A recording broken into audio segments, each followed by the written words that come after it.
Welcome to the show, guys.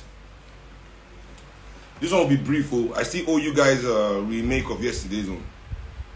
They really killed the show yesterday, but today I would today or tomorrow I'll redo it. Okay? I promise. I give you guys my word. You have my word. You have my omo.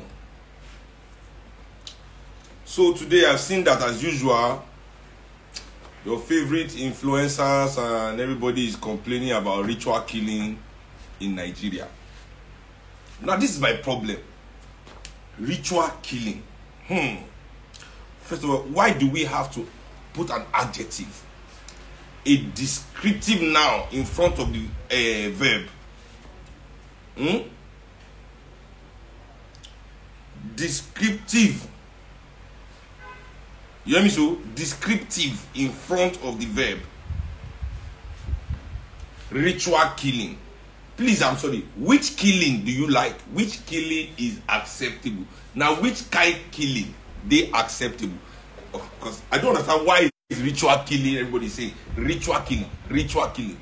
Now, I want to show you people something. I want to show you people something that everybody sees but nobody wants to talk about. Right? There is no ritual killing.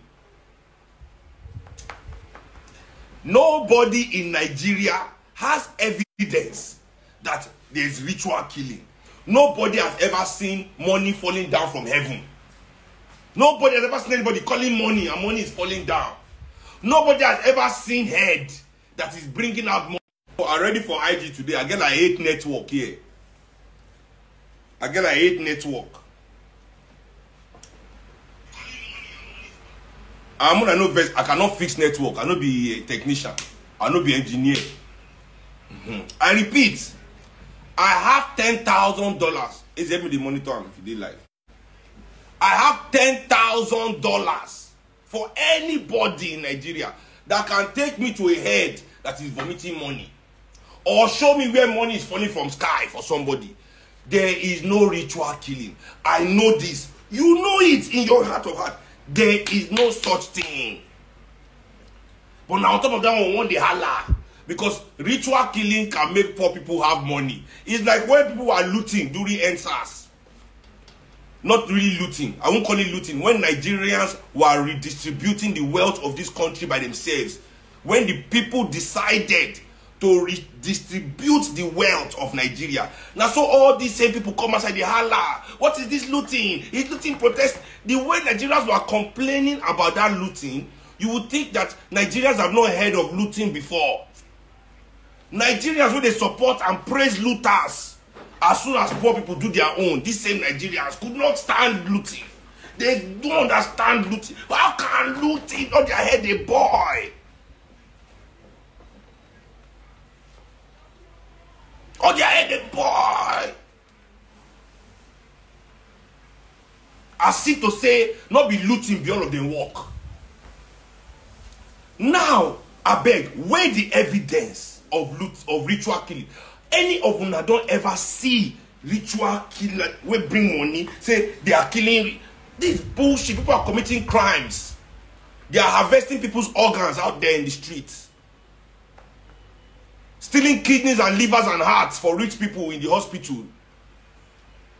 They tell you ritual. What the? And now, the fact that nobody has evidence. So some stupid people now came to my page today. I made a post. Let me now repeat again just in case. If you have evidence of ritual money, come to Sheung. I will give you $10,000 to show me with my two eyes like this. Say, see head where they vomit money, or see where money they fall from sky. Such lies and nonsense talk dominating our society because your so-called favorites and influencers are full with, their brain is cutting wool. They want to deliberately be selling you nonsense. Be this, so that your anger, because Nigerians, we have what they call righteous anger. We have the right to righteous anger. We're supposed to burn everything ready for this country. We're supposed to tear everything ready for this country. Our righteous anger is legitimate. So you know what they do? They pay all these their bastard idiots to take down your anger and direct it to the poor. You understand? So they can be doing something. They'll be doing it. You hear all their favorites. You keep quiet. Pim, nobody will say anything. The same thing will be happening. Once one poor person don't do them like this, wah! To direct your anger to the poor. So where's the evidence to show me that there is ritualist that is bringing out money? And which serial number is on all this money? In case you people don't know, money is a documented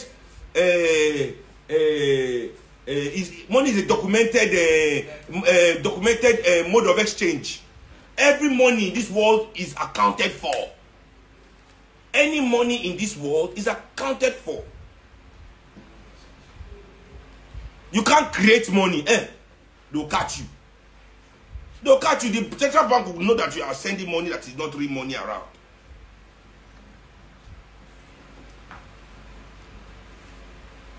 They are chasing my networks around. You don't worry. Me too, I have to be smart with them. If they spoil one network, I go switch to another network. I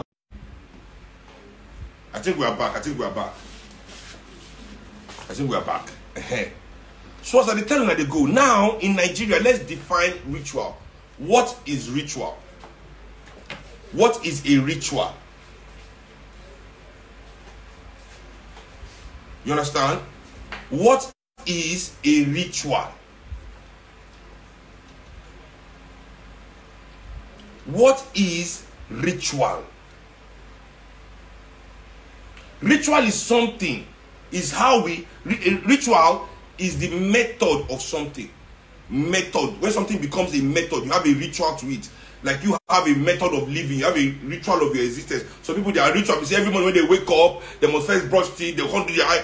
Everybody has a ritual. Something that is reoccurring in the performance of a task or in existence. A reoccurring thing in the performance of something. A reoccurring thing in the existence. So this is what exactly brushing your teeth. I mean, real Sola Kuti. I don't say this is your Kuti.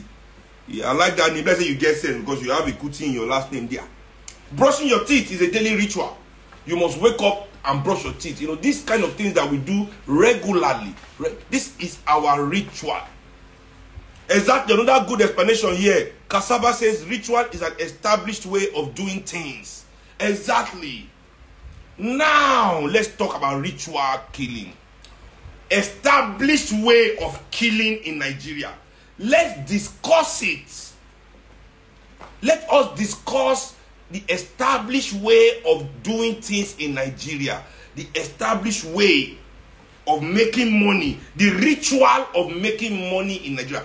Do you want to discuss it? Let us start. Anybody that kills people for making money is killing people for money. Whether it's a ritualist, whether it's a banker, is killing people for money. And if to make that money every time he has to kill somebody, that killing of people for money has become ritual killing. It has become ritual killing. You understand what I'm saying? No, ritual is not sacrificing something for something according to Fred Dassai. I don't know how to say your name. No. Ritual is not sacrificing something for something. No, ritual is the agreed way of doing things. The methodology of doing something. Occurring, agreed way of constantly doing. Everybody has a ritual. Some people have, before they watch football, they must, look at many footballers. Many footballers, before they enter the field, they'll hop with one leg like this. It's a sign of good luck for them, but it's a ritual that they do before they enter the field. You understand? Rituals are established ways that people believe they must do things. Now, in Nigeria, 99% of the successful people in this country continually have to kill people for them to make money. I will give you a real big example right now that is the most recent. Where is that Nation paper of today? Hey! Otishele. You want to know what it means to kill people for money? Do you want to know what it means? This is the Nation newspaper. In page 21, Today they are talking about the blame game over toxic petrol import continues. Brothers and sisters, do you know that the company, the Swiss company, in the Belgian company in Switzerland, the Dutch companies that our government people contract to bring fuel, according to Nation is a political newspaper allegedly belonging to Bola Tinubu. You understand? This is an APC paper. I don't know if it's Tinubu's own, but it's definitely APC paper. This is an APC paper. You understand? It says in this paper, this is a government paper basically, saying to us that the petrol they sell to us in Nigeria, the petrol that they import, that our marketers import to us deliberately, so that they can make money, so that it is 300 times, the sulfur content is 300 times the usual sulfur content. That the amount of cancer-causing materials are 20 times more than the EU standard. So, you know, the EU, they have the standard for how much sulfur must be in petrol for it to be, so that's the amount they are allowed to be mixed in the petrol they sell in their country. These people that know that more than this amount will kill you, will cause cancer, will cause disease, they intentionally, they put 300 times more. It's here that they talk about. Read today's page 21. Now, our Standard Organization of Nigeria, I'm coming on, Standard Organizations of Nigeria and DPR before, but now they are called NSDPR, NMDPRA. DPR is not called NMDPRA. These petroleum regulatory bodies, right? Let me read to you what happened. Listen.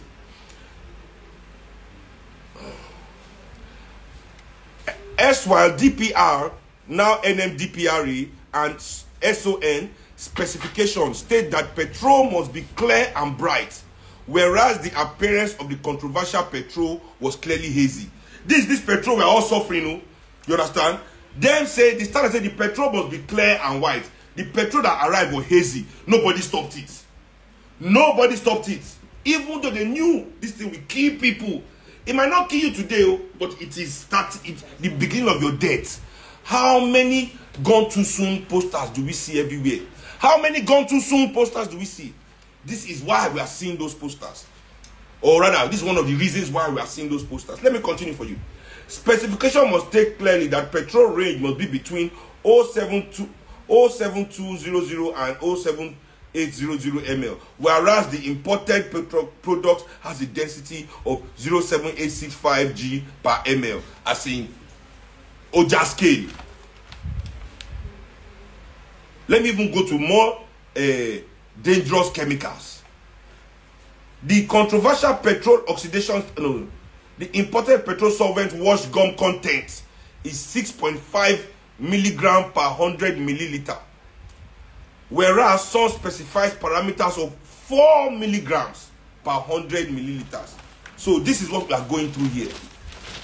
Do you understand? This is what we are going through here. People who are killing people as a way of making money, the real ritualists. You don't say pim about them.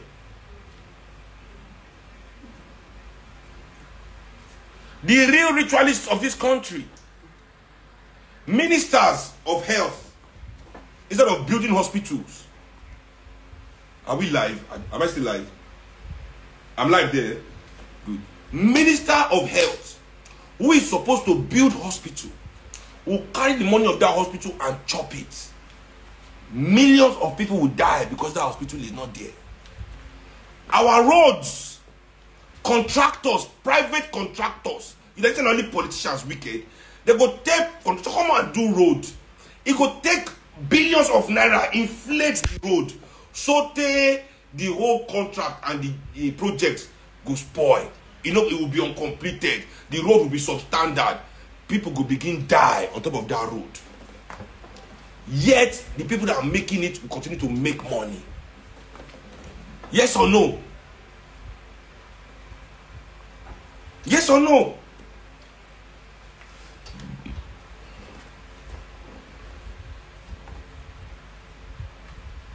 So what do we mean by ritual killing?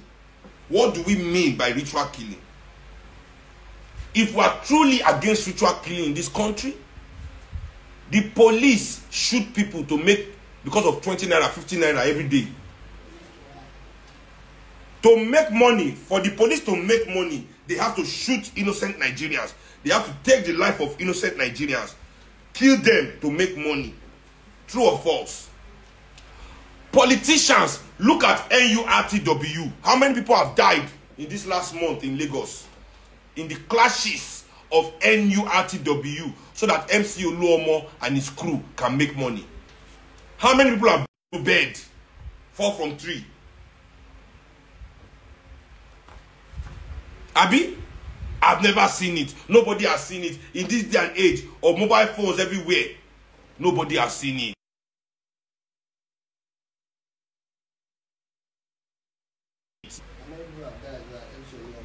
Is that where I'm working? Anyway, I'm back. Let me try. I get plenty. When I know where I say I get plenty network. Plenty network. So in Nigeria, the killing of Nigerian people have always been the ritual of making money. I repeat, the killing of Nigerian people has always been the ritual of making money.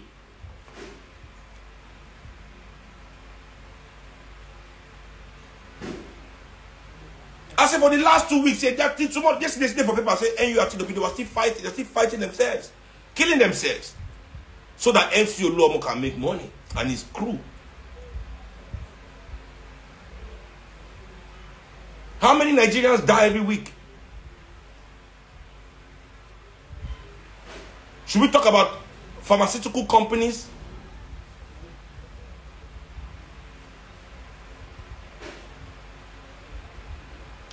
I think we should be outraged about people that kill people for money. Look at the Niger Delta. Look at the pollution, the death and destruction that the oil marketers have wreaked on those people in the name of making money. In the name of making money. Look at the damage that has been heaped on our brothers and sisters in the Niger Delta. You people don't see that as ritual killing. You don't see that as ritual killing. It's just killing, and that just killing is okay. So this is what I'm learning from people today. Just killing is okay. Is ritual killing we have something against. Kill as many Nigerians as you want, we are fine. As long as you don't do ritual. Because that ritual for them means that African gods are involved. You see, this is not really an attack on ritual killers. It's our usual attack on the African spiritual system. Because the African spiritual system, now you must use person to do money. Now you must go and meet a babalawo. Whereas arms dealers, white men from Europe and America are coming to your country every day to sell weapons to all the bandits and so-called Boko Haram all over this country. With the connivance of your rich, they are collecting their share and distributing arms that are killing people every day. Killing people up and down the place. You don't want to hate Europeans for that. The mining of diamond in Liberia, in the Congo, the killing of African people to make money there daily. They have to kill thousands of people every week in the Congo to mine diamond. That is not ritual killing in your eye. It is nothing to be angry about. All of them are going to go wear the diamond chain for neck as a sign of your big manism. That is not killing people, Abi. For money. You're not killing people for money. That's not, it's okay. In fact, none of you want to buy diamond chain and diamond watch. Abi? Listen. Nobody should come and make noise to me about any stupid ritual killing. Because I know. Now, all this, I don't want to insult now. Because some people among them, are people where I know, we call the talk rubbish on my page. They come and they say, why you go talk like this? I don't know how many of them see my post.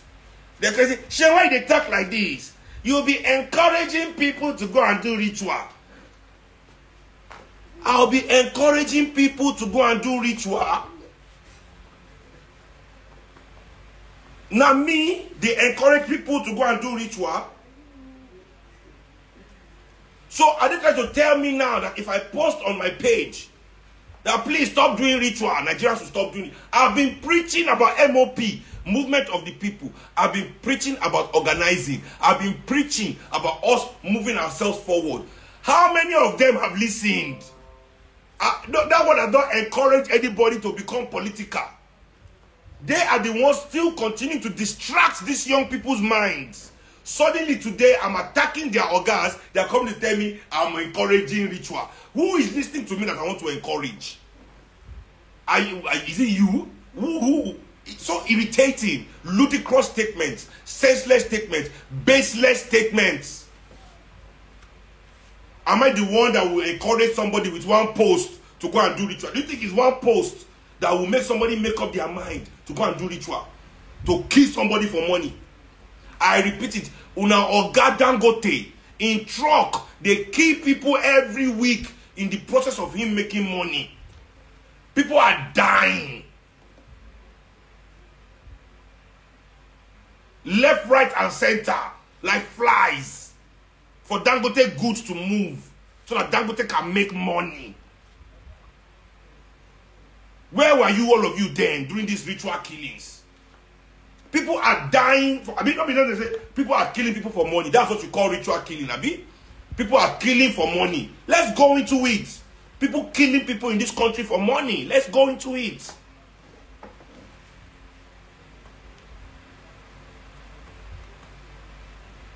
Now my post go make somebody go do ritual. One post. You know where the person don't date for a life before he go decide to go kill person. These same people employ straight up killers. Now, they employ straight up killers. How many political assassinations have we had in this country? Those killings are to secure positions that give access to wealth.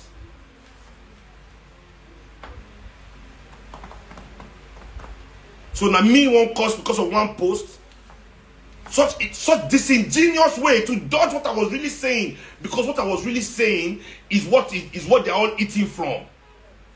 They are all eating from the death and the destruction of Nigerian people. So when I'm saying stop killing people for money, they don't want to hear that. All they want to hear is stop ritual killing, because they know in your mind ritual killing means that African gods are wicked. African gods are evil. Africans are evil. They are killing people for money. That is what ritual killing means. It means African gods are evil. That's why they are all shouting about it. Hey, ritual killing. Ritual. Nobody cares about the killing of anybody in this country. Children in the bus stop crushed to death because one man wants to make money. What happened to him? Nothing. It's okay. One person posted on my page, when the poor do it, it's ritual. But when the rich people do it, it is investment opportunity. In the clearing of all these neighborhoods, the last one I followed, Otomagbe, where big men want to go and build estates in this Lagos, the clearing and the moving of people, the displacement of people in Lagos, how many people die so that one rich man can go and build one estate when they go and forcibly move people out of their homes? How many people did they kill, injure? In fact, displacing people from their homes. Displacing people from their homes. You have killed that person already. You have killed the person's spirit. You go and you displace people, you kill them. You use bulldozer and police and army to pursue them from their area. You build your house, you start selling it out to people, making money on the blood of human beings. Nobody will come outside. In fact, all of them will come and do endorsements and be asking people to come and buy property in the estates. New Homes Estate, the best estate. This is a disclaimer. I don't know if there's New Homes Estate. When you go like say I'm going to cast people unnecessarily, I don't know if there's New Homes Estate. I'm just using it as example of how all of you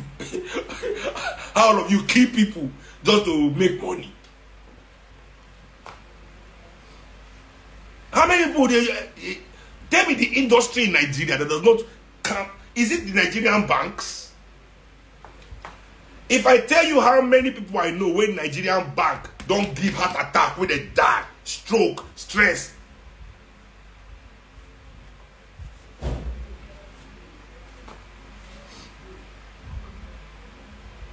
What are we saying here?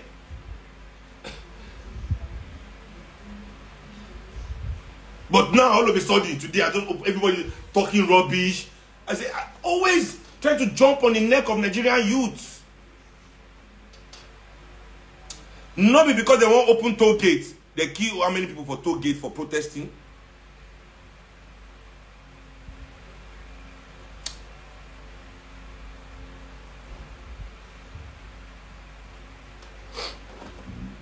Anyway, my point today is nobody can't tell me rubbish about any kind of stupid ritual killing. I don't believe in ritual killing. I believe that people kill people for money. I don't believe ritual killing. But there are people in this country that are killing people for money. There are people in this country that are killing people to make money. And that's what we must stop. We must rise against people killing people for money. Don't tell me about ritual killing because you don't have evidence of it. The one we have evidence for, let's face it, how many times tanker don't fall for ground with petrol inside, explode for road, kill people because one person won't go sell for it to make money? How many times has that happened in this country?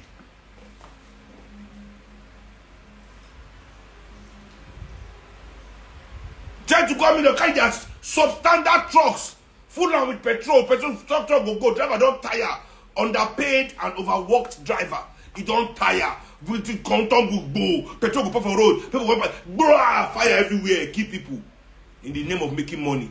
Building collapsing on people's head. Buildings collapsing on people's heads in this Lagos because somebody wants to make money. What do you say? Do you say anything about that? Collapsing on people's heads.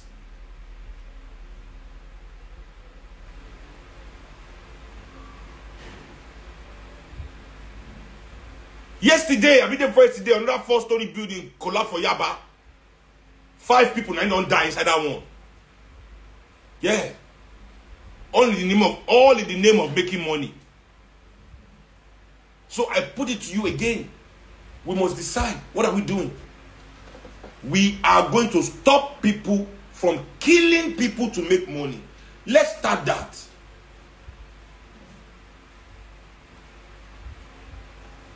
Importers and exporters carrying their container will fall on top of somebody's head. Igboba. Life goes on. Is it our ministers that want to go to now? Minister of Health. How many people does the Nigerian Minister of Health kill every day? Due to negligence and embezzlement. Negligence and embezzlement of funds. How many people does the Nigerian Minister of Health kill in a day to stuff his pocket with cash? Because every hospital that is not built, if a hospital is even too much, every syringe money that is lost, when no syringe for hospital for poor people, for anybody, we don't feel afford them. Any medicine that is short, all the people that die due to the shortages and the lack of equipment that have been budgeted for and stolen. What do we say about that? That's not ritual killing. That's not ritual killing because it is ritual, as I said, when it's the agreed way of doing something. The established way. Which other way do they make money in this country? I don't want to go into the alcohol business. I don't want to go into the alcohol business. It's not as if alcohol people, I don't see my, do you see my face on any billboard? Do you see my face in any show? No, I don't have business with them. But can you count the amount of people that have died in this Nigeria in 2021? This year, look, in fact, 2022 is 2 months old. Let's go and see how many people have died from drunk driving. Let's go and see how many people have died from liver sclerosis. Let's go and see how many people have died from kidney failure or going through kidney failure right now as we speak due to drinking alcohol. But people must make money. So Africans are dying because some people are selling alcohol. Now, the people that are supposed to stop you from drink driving, the police, they too, somebody don't steal their salary. They don't fit do their work well. You see how all these debts play into each other? Police cannot enforce drink driving rule because even the policeman, the money where he's supposed to take, they do himself. Somebody else don't steal them. So you know if you do his job, so people are left to die because there's no security. People are left to die because nobody can enforce laws.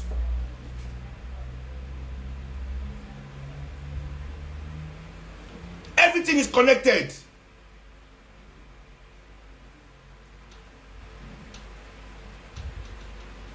Everything is connected. So I'm sorry if it's because one person, this of all of you now want to wake up. Let's not discuss that. Don't tell me about ritual killing. Don't put ritual killing. Let us all agree. That's what I'm telling you during NSAS. See, that's what I'm telling you during NSAS. I said to the people, I said, my people, more no follow these people. More not forget NSAS as slogan. Let's use end oppression. Let's use we not do again. Let's use back. They say, hey, show no tea, they talk. After all the life we have lost and all the energy we spent, SARS is still worse. SARS is now worse than 2020.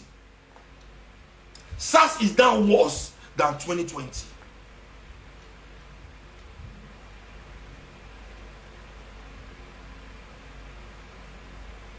I said to people, I said, we must go to let's tackle the roots. SARS is a symptom. Let's tackle the roots. Nobody here. And so they can't do Nigeria. They say, panel will give us justice. I say, when they burn Fela house, Mona go here on no soldier. I tell them, I say, Fela say, government bring instruments of magic, then bring inquiry. I repeat, government bring instruments of magic, then bring inquiry. So we Nigerians, if to say we get sense or they listen to Fela or we love Fela as we say we do, as soon as government say inquiry, we go just peep game straight. We go surgery, we go see up. So we say never. We're not doing inquiry with you now. Now inquiry, I think Chief Fela said for 1977. Now like all of our favorites, that they quote law for you now. The inquiry it will have youth panel, it will have youth representative, it will have it will be transparent. Bobo. At the end of the day, the government by themselves will put the Oyibolo Shepesu Roche Reza. The government by itself will bring the panel. They say the panel is rubbish. I hate to be right, but in situations like this, you know, we must learn some lessons. You know, as they say, is either lessons or blessings. That's what is happening in your life. You are either receiving lessons or you are receiving blessings. So we must learn our lesson. And we as Nigeria, we want to learn it hard. The ancestors will give us hard. But we go learn. Then I go learn.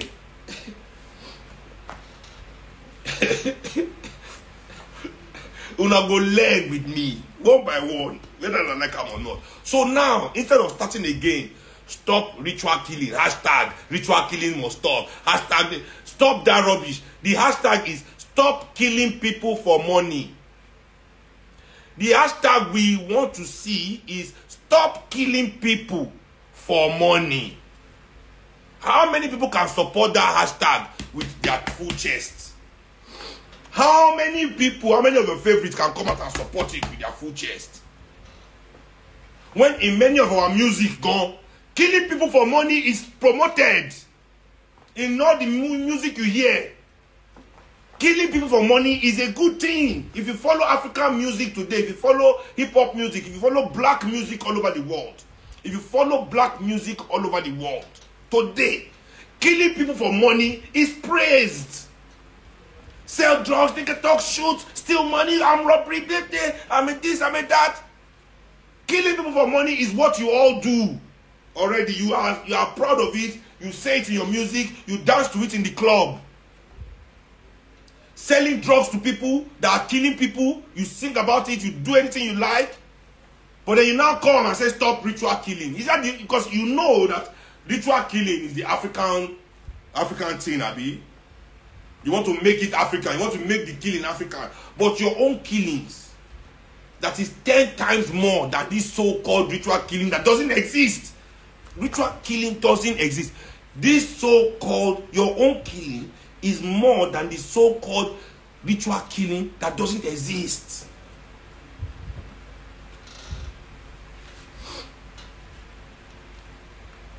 You don't understand what I'm saying to you? So you now want to come out and be shouting, ritual killing, ritual killing. It's a lie. We're not buying it again. Stop killing people for money.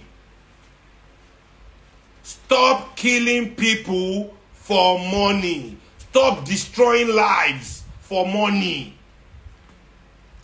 Stop stealing people's destinies, people's future. Stop killing people for money. Case closed. Anybody we see partaking, we should sanction them. We should alienate them. We should stigmatize them. We should prosecute and persecute. But no, it's one small boy from Oshogbo where they just give him the head. They just Mugu, the fall guy, to give you people the news that you like to hear. The sensational news. One person, I say it irritates me. One person come my page today, tell me say, somebody who we know, where I know where. They tell me say, my message will encourage. Such a disingenuous, ludicrous, stupid thing to say. Message encourage somebody. The music where they promote never encourage anything. I shall post. These people are the ones promoting this music, killing us. Or this death music, death music that worships death, while pretending to love life. I never said that kind of thing before. This music worships death, while pretending to love life. Basically, this music mentality that we can do anything for money. That anything you do for money is okay. That anything you say for money is fine. Any behavior you behave, as long as you are getting the bag, is fine. Kill people, maim people, sell drugs, abuse them, destroy humanity is fine so far you are collecting money. It's this same kind of people that now come to tell me that my one post is encouraging people. You know about this?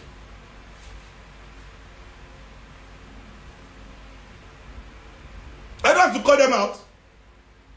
Why you say call them out? I don't have to call them out. Oh, you are able to recognize you. You are one of them. Feki, Lala, whatever you call yourself. You are one of them. I recognize your handle. You're not coming here to say call them out. You, Feki, Lala, you are one of them. I've called you out.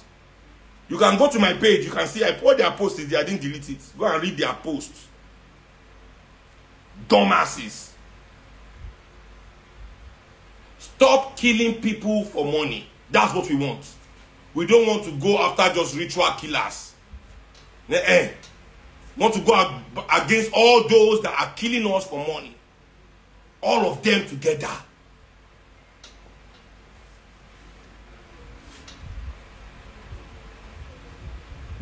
So before anybody comes to my page to tell me that my post is encouraging ritual killing, I also want to say, me, gone, I want to do ritual killing. Me, Sheung, I want to do. If you know somebody that knows, okay. Okay, wait, let me start again. There are two offers I have today. If you are a ritualist, or if you're a ritualist, you don't need my $10,000. Your money is already falling from heaven. It's already falling from people's mouths. You don't need my money.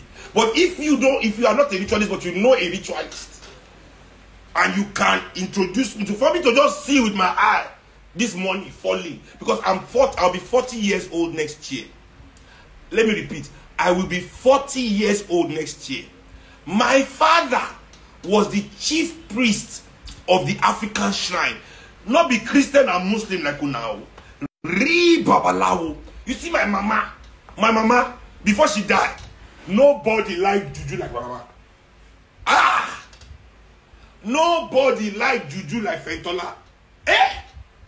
From the age of 12. Now you don't see when I small, before I enter, I say 12. Before I even get any sense, all my body when I small like this, full of berry. I don't believe say after they grow, all this berry mark go disappear. Now I tell you, don't say I get fucking great skin. I was thinking I will carry all these things till the day I die, but growing up, now only like 2 for my hand here at the sea, because I had all around my hand like this, all around, all my hair, and as I did, I know they sick. I know they sick. Nowhere my mama no carry me waka enter. By the age of 16, hear me oh, by the age of 16, I don't be babalawo. Full babalawo. Where I don't tefa, I don't carry my far. At the age of 16, and now I am 39, I'll be 40. My grandfather from my mother's side, Babalabara, before he come turn to, even as he turned to elder for church, in Lolabe, eh? And never for once. Ramesses, you won't catch me. Ramesses, you don't say you get corona, but you don't bring me down. Now me take my mouth, tell him I say I get corona. You won't I say but you get corona now. You don't bring me down. I'm not sick. Go boba lule. You don't understand. I don't even sneeze once at you. Now test I do test. They say you have corona. Now Oyibo tell me say I get corona. I don't know say I get corona. If not be the test, I will not go about my business. You understand me? So please don't fall for this okie doke going on in our country today. It is the same thing, the same style, where these influencers, media people, pastors, all of them hate Africa. All these influencers, all these media people, all these pastors, they hate Africa, die. Give any of them, they want to move to Europe, they want to move to America. That's where they have fun, that's their life. They want to behave like Americans, behave like Europeans, but they want to call themselves Africans, to take from Africa. It's only when they want to take from Africa that they remember that they are Africans. You should be aware of such Africans that can only be African to take. They will dress like Africans when they want to go and collect money on Africa's name. But their religion, their way of thinking, the foods they like, the places they go, the style of their dressing, everything is European. It's only when it's time to take from Africans, they remember to be African. So if these people suddenly together, they will gang on each other. That's what when they say they two boys kill one pikin for school. Oh, they say you have to kill those boys. You have to. When the boys were just trying to be cultists like them.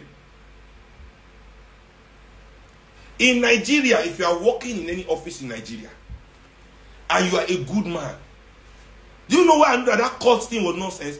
They will gang up against you. That's the word, though. Gang up. They will gang up.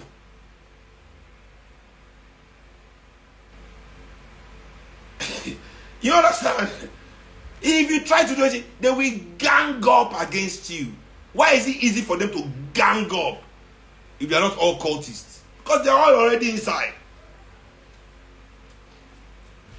You know, so anyway, I said this one was going to be a quick chat.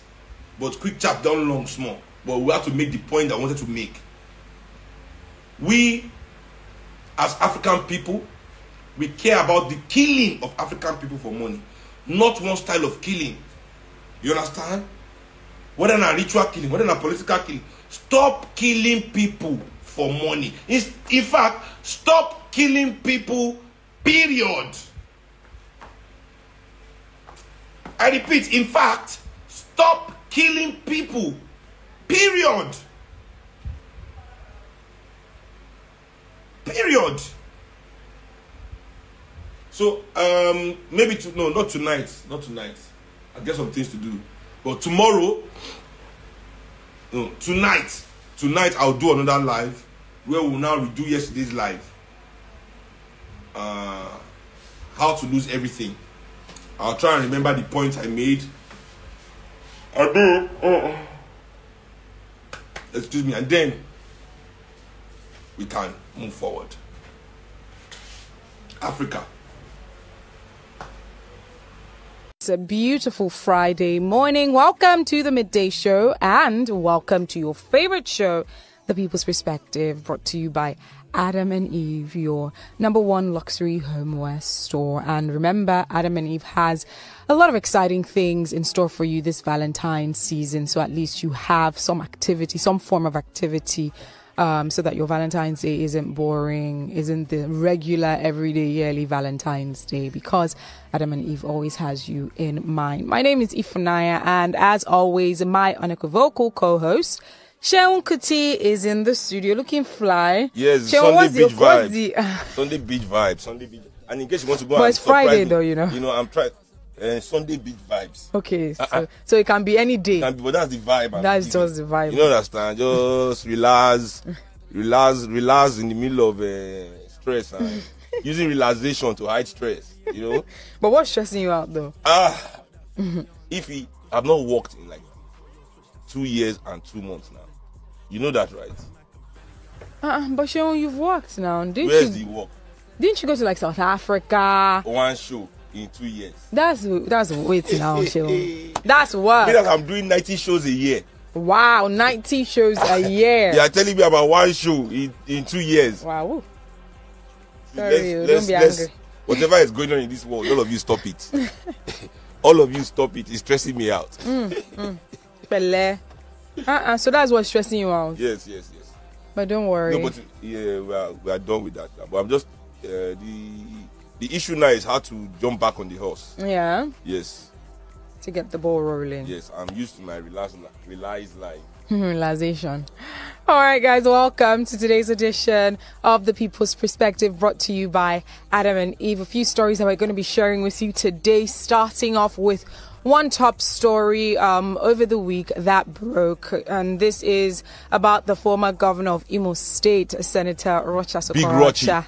He officially declared to contest for the presidency in 2023, and as you know, he currently represents the Imo West Senatorial District in the 9th Senate.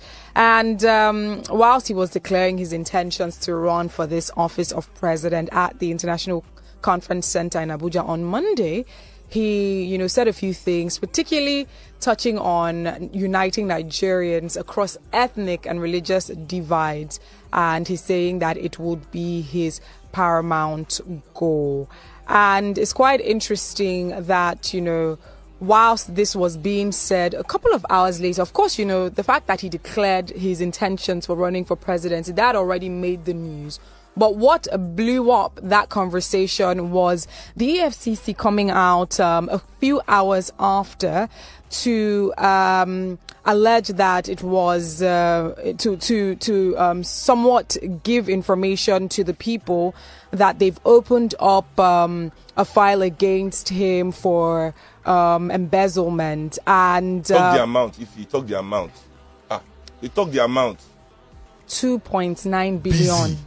Busy. So 2.9 billion naira. Jojo. So they've opened up this. Exactly now be that. I mean, everybody will get 2.9 billion. When they use again? Please call in on the show. So it's quite interesting that this came out hours after. The Rocha Sokorocha has responded, saying that the FCC is coming after him, and also alleging that it is actually Hope Uzodimma that is behind the alleged 2.9 billion naira fraud allegations by the EFCC. Now, what really has gotten people talking is, on one hand, people are conflicted somewhat because, of course, corruption is something that is rife in society, and this is one of the banes and one of the causes of the issues that we are facing as Nigerians. It's multifactorial, but corruption is a major part of it. And remember that this particular presidency had said from the very beginning that they're coming in to fight corruption, something that we've seen that has been lacking. because there are so many opportunities that people believed that this particular government could have fought corruption, but it just seemed as season. So listen up as we say goodbye. This beautiful Friday morning, welcome to the Midday Show and welcome to your favorite show, The People's Perspective, brought to you by Adam and Eve, your #1 luxury homeware store. And remember, Adam and Eve has a lot of exciting things in store for you this Valentine's season. So at least you have some activity, some form of activity, so that your Valentine's Day isn't boring, isn't the regular, everyday, yearly Valentine's Day, because Adam and Eve always has you in mind. My name is Ifunaya, and as always, my unequivocal co-host, Seun Kuti, is in the studio looking fly. Yes, Seun, Sunday beach vibe. Sunday beach vibe. Sunday beach. And in case you want to go, but and it's Friday me, though, you know. You know, I'm trying. Sunday beach vibes. Okay, so it can be any day. But that's the vibe. That's just the vibe. You understand? Just relax in the middle of stress and using relaxation to hide stress. You know. But what's stressing you out though? If I've not worked in like 2 years and 2 months now. You know that, right? But Seun, you've worked now, didn't Where's the work? Didn't you go to like South Africa? One show in 2 years. That's wait now, Seun. That's work. Meaning I'm doing 90 shows a year. Wow, 90 shows a year. They are telling me about one show in 2 years. Wow. Sorry, don't be angry. Whatever is going on in this world, all of you stop it. All of you stop it. It's stressing me out. Pele. So that's what's stressing you out. Yes. But don't worry. No, but yeah, we are done with that. But I'm just the issue now is how to jump back on the horse. Yeah. Yes. To get the ball rolling.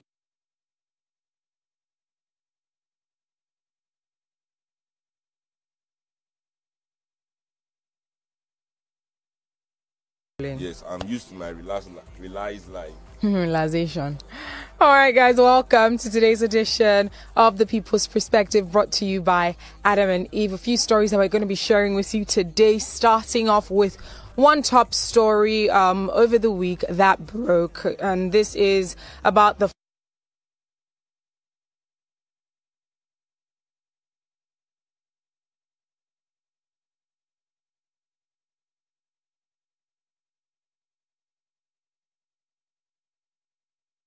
former governor of Imo State, Senator Rocha Sokorocha.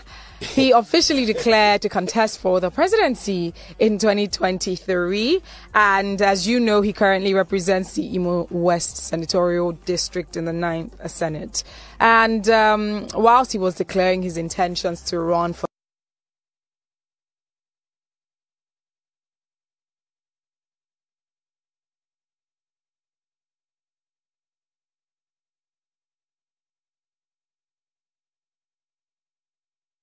this office of president.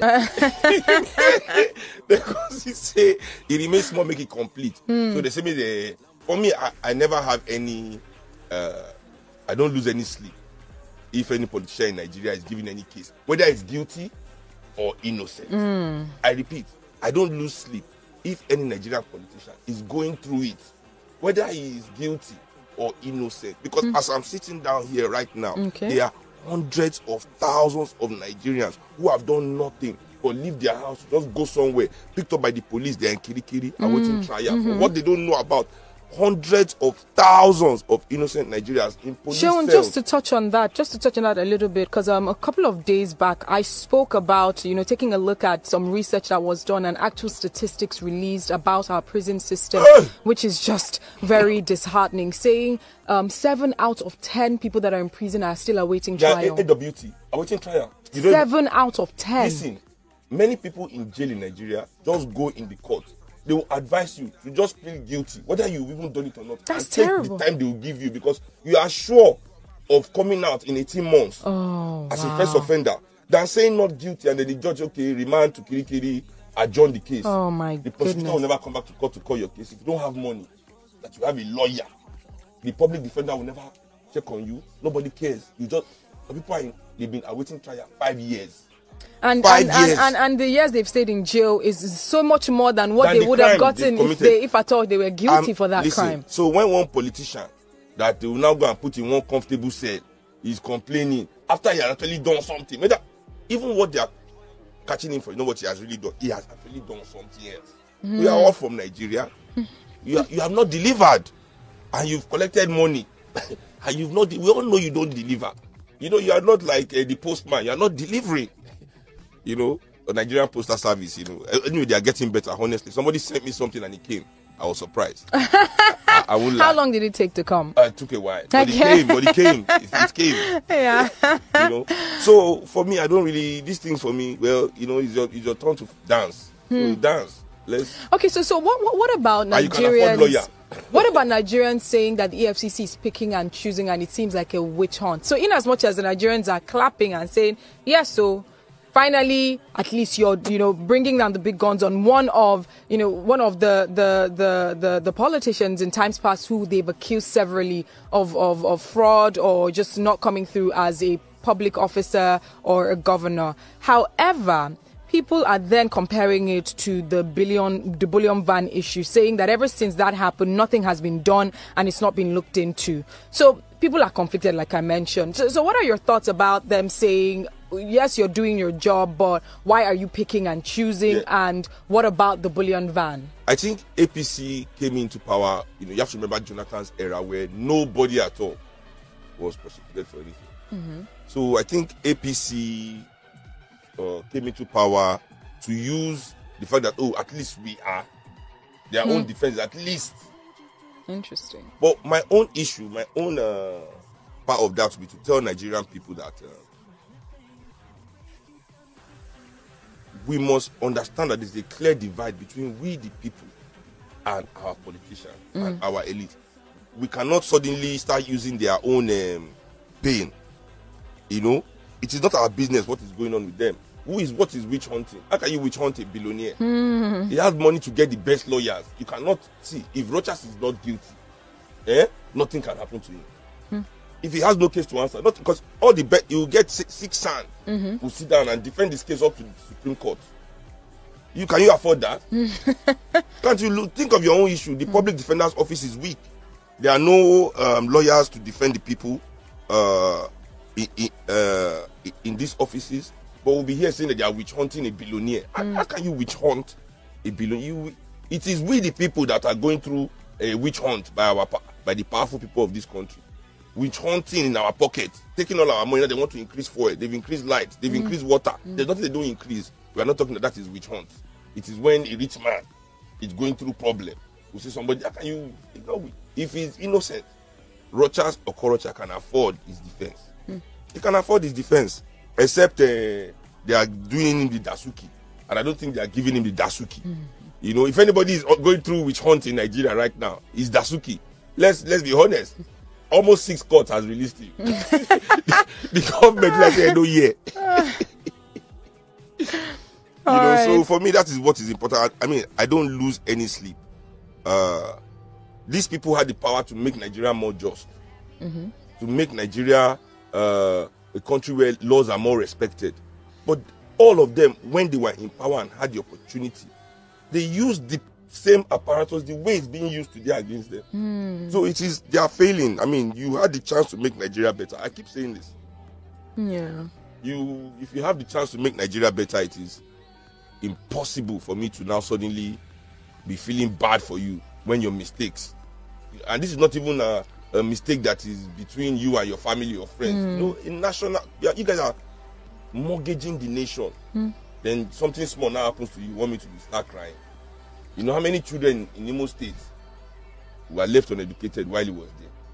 Now, speaking about education, we're going to be segueing into our next topic for today. But before that, if you are listening, please feel free to join the conversation touching on the former governor of Imo State, Senator Rochas Okorocha, coming out and declaring his intent to run for presidency in 2023. However, hours after the EFCC have brought charges against him, and this is a 2.9 billion naira fraud allegation against him. So what are your thoughts about this? And just taking a look at the line of conversation being had by Nigerians out there saying that the EFCC is picking and choosing who they go after. Do you believe this in the case of Rochas Okorocha, that they chose to go after him because he dared to, declare to run for presidency. What are your thoughts? Lagos Talks, good morning.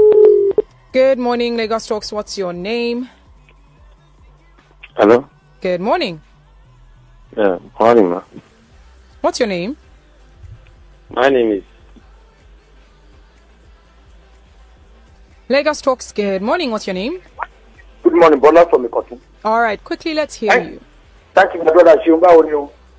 Mo wà pa ẹ káàárọ̀, àbí? Ṣé ẹkú àṣeyìndí bàbá. Ṣé. Let me go for that.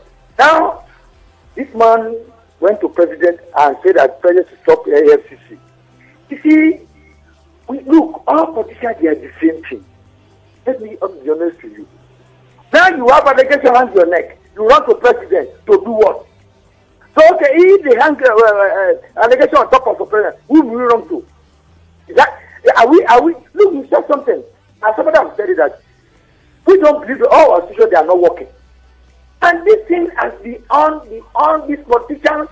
And my fear is that because the Africa continue to witness a coup, pretty coup. If this trend will not change, because people are defeated. There's an allegation on you. You run to president to do what? I don't know. Look at what happened in Africa now. Many people contact take over by military. What happened? Nothing.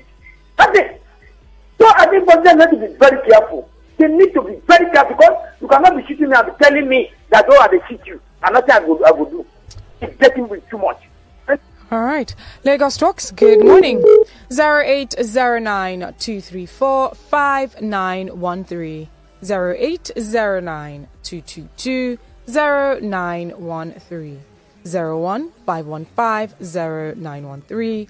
01515-1913. Lagos Talks, good morning. Who's speaking, please? If you are very well, thank you. Sure, how are you doing? I did. My brother, wait. Before you tell us your name, wait. My brother, wait. Before you tell us your name, wait. Why you use that kind of voice? Talk say, Ify, how are you? Can't tell Sheun, how you doing? Ify, Ambassador. If you believe Sheun no show for 2 years, me I not believe you. Larry Bobo, Sheun, I swear I won't believe you. I will never believe you. I'm of yellow. Very well, Ambassador. Thank Ambassador you. Musa from Michi. All right, let's hear you. So right now, I dey hear you talk. Now you call show. Then nobody go talk. If you're not sure of no, she'll talk something that touched my mind. Okay. And I almost wept where I am right now. Many Nigerians are language in Greek right now. Nobody people talk about them. Even lawyers who I say they are for the people, human rights lawyers. Most of them never look into that direction or do something. As you have a lawyer in Nigeria, thousands of them. If they gather themselves together to do some Nigerian position, or they do something about this people, innocent in Greek right now. Language for 5-10 years. I think that is a proof of thought, is a way, something that, you touch Nigerians, because it could be anybody, anytime, any day. Honestly speaking, that is that. Or Russia, look, Russia knows what it's doing. You know that CFCC were on the street watching, and he quickly declared, so you can say, people can pick him that, because he declared. It's a lie. Let him and Muso, the governor, he supposed to go and stop what they have. If the rules of man, go and sort themselves out. He has a lot of questions to answer on Anambra and on Imo. Please, I bet the second base. Thank you, my brother. No, I don't like when Nigerians start. You don't. Rochas does not need your help. He doesn't. He's sitting on loot, mad loot. Let him fix his issues. I understand if we are trying to help the poor, the helpless, the emerging, the oppressed, but not the people that are the ones just because his party is not. Let me tell you something. Democracy as it is in the world today, for me, is pure fascism. Because it is one group of society dominating the rest forever. I always tell people, they make you feel as if democracy, you have a choice. But democracy is just in every country, even America, England, any country you go, is all the rich people in the country. They will pack themselves, form two party always. Some will say they are liberal, the other will say they are conservative. Conservative. These rich people will be in these two parties and exchanging themselves forever and ever and say we have democracy. You will never find a workers' movement or a people's party being allowed to emerge. Even though these countries are if you look at American politics, you think it's a two-party state. But American democracy is multi-party. And that's interesting. They have Green Party, they have Libertarian, but you never hear of them. Never hear. You understand? And it is the same in Nigeria. APC, PDP is what everybody is shouting. Instead of us to look at how we can build our own people's party that will represent us and represent our interest, the rich will always and only represent the interest of the rich. I'm telling you. So, I mean, until you are ready to take care of yourself, that's why you are shouting at Rochas. So, what is your business? When Rochas was with power and in governor, how did he assist your life? You know? And this is the problem I have with Nigerian professionals. Because we're the ones that have access to these powerful people. And some of the time, they now help us. You know one governor, he buy you car, or he dash you 20 million, or he build you house. Suddenly you go around saying, the governor is a good man. He's a good man. Because he was good to you. Are you everybody? You are not everybody. So if it was good to you, how does that make him a good man? So you are suddenly everybody. You can also send your take, your opinions, your perspective via our WhatsApp line 0809 234 5913. Also send tweets at Lagos Talks 913 using the hashtag The People's Perspective. What are your thoughts? Join the conversation. Lagos Talks, good morning. Who's speaking, please? Good morning. Is this Lagos Talk? It is. Welcome. Join the conversation. It is quite interesting listening to your conversation about this Okorocha and co. All these things are abracadabra. Sure, I don't understand. Hello? Carry on. We're listening. This is abracadabra. The more you look, the less you see. Has anybody talk about hunger in the land? I'm asking you. The people that are dying in Lagos, have anybody talked about it?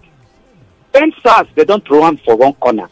We are talking about the Okorocha. Okorocha that is well fed. Give me something else to talk about. Thank you.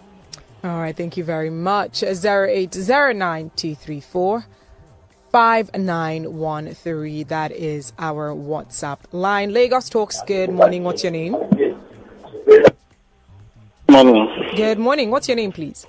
Yeah, this is Christopher calling from Aja. All right, let's hear you. Yes.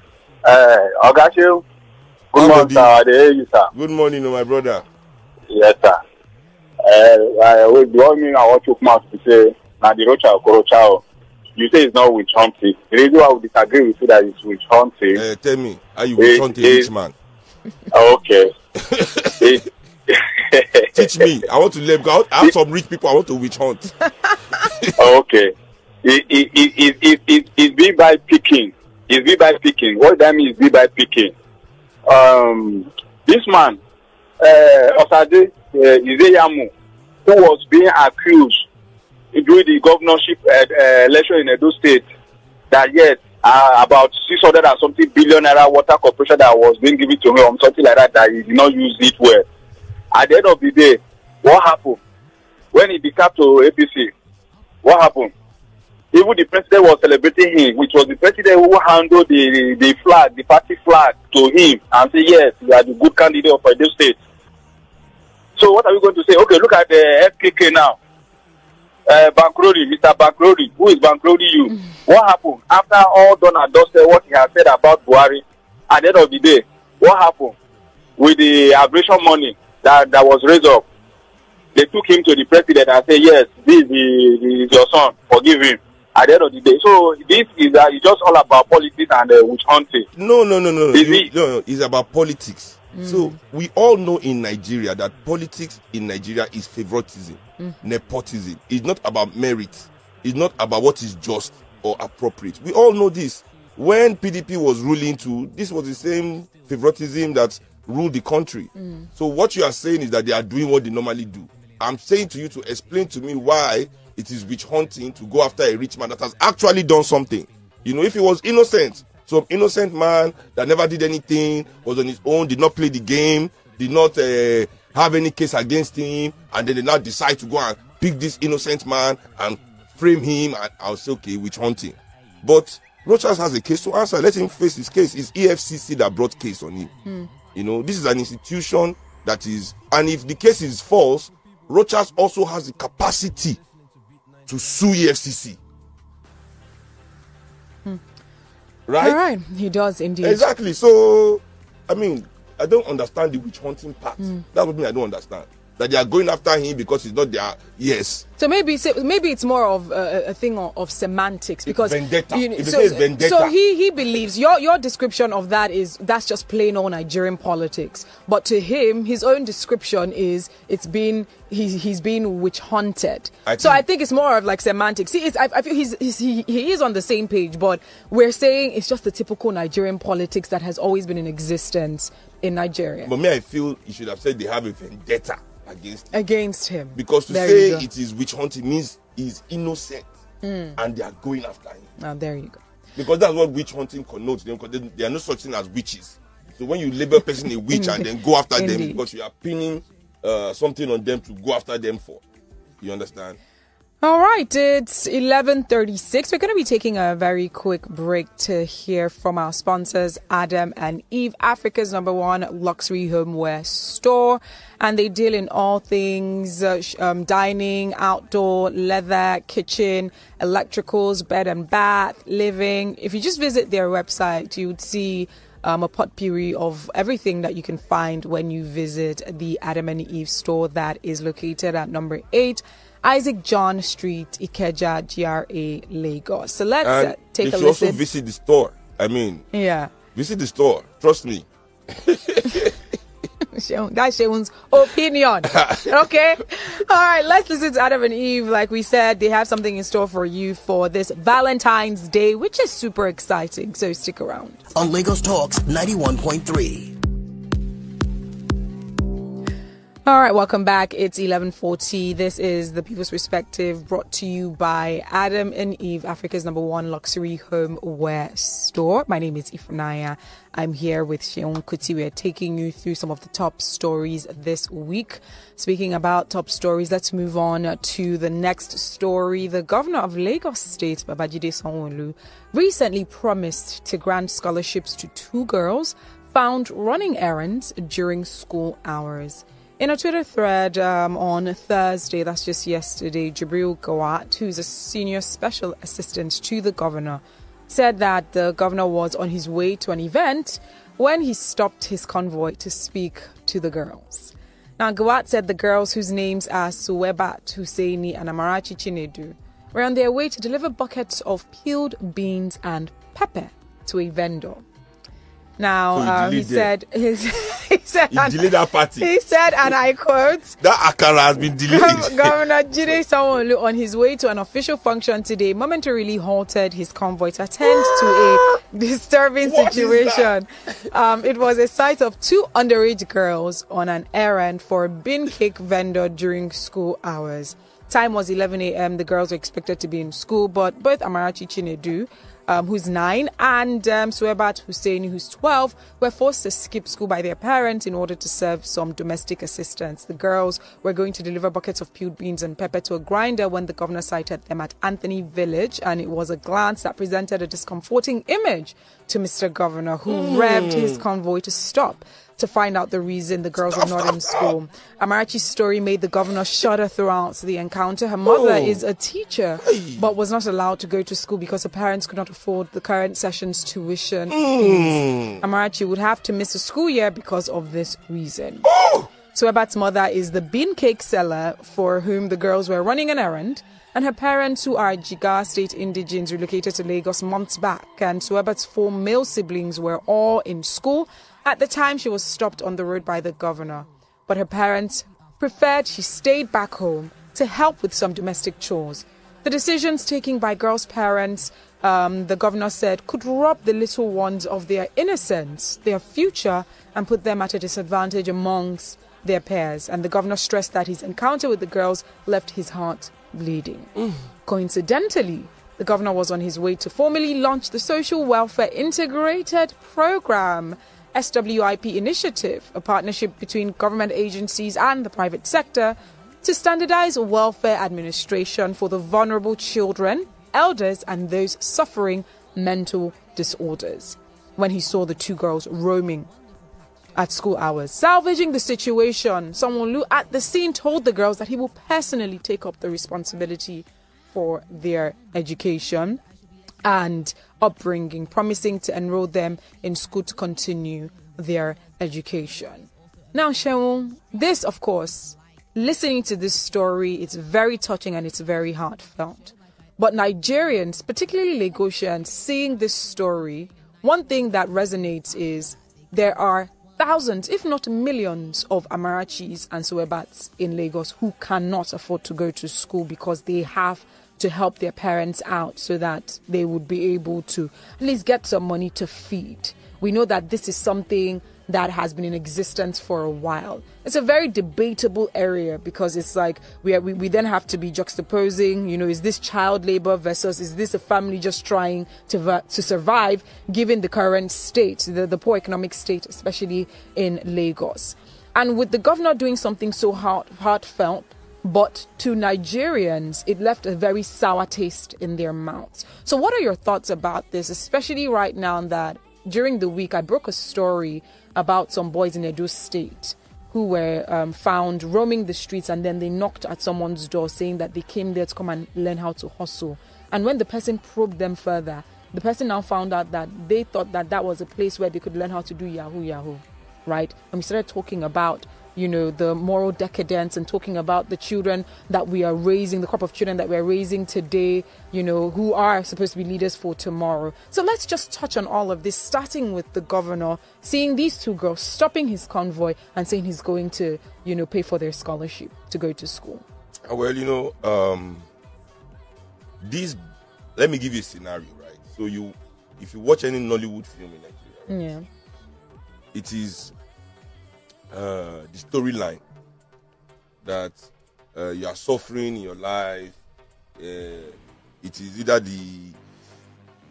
your village people doing it, and then one day as Jesus Christ will break the yoke, the Jesus people, one big man will just pull up and say, young man, young lady, come here. I just saw you for. You need a job. So it is the savior mentality. You have to understand very that true. The elite in Nigeria want us to believe in their power to choose us for success. Wow. That's You have to understand that is one of the very strong weapons that the elite in Nigeria have, that they used to control the minds of the Nigerian professionals. That's why we all continue to allow this system, because it is a lottery.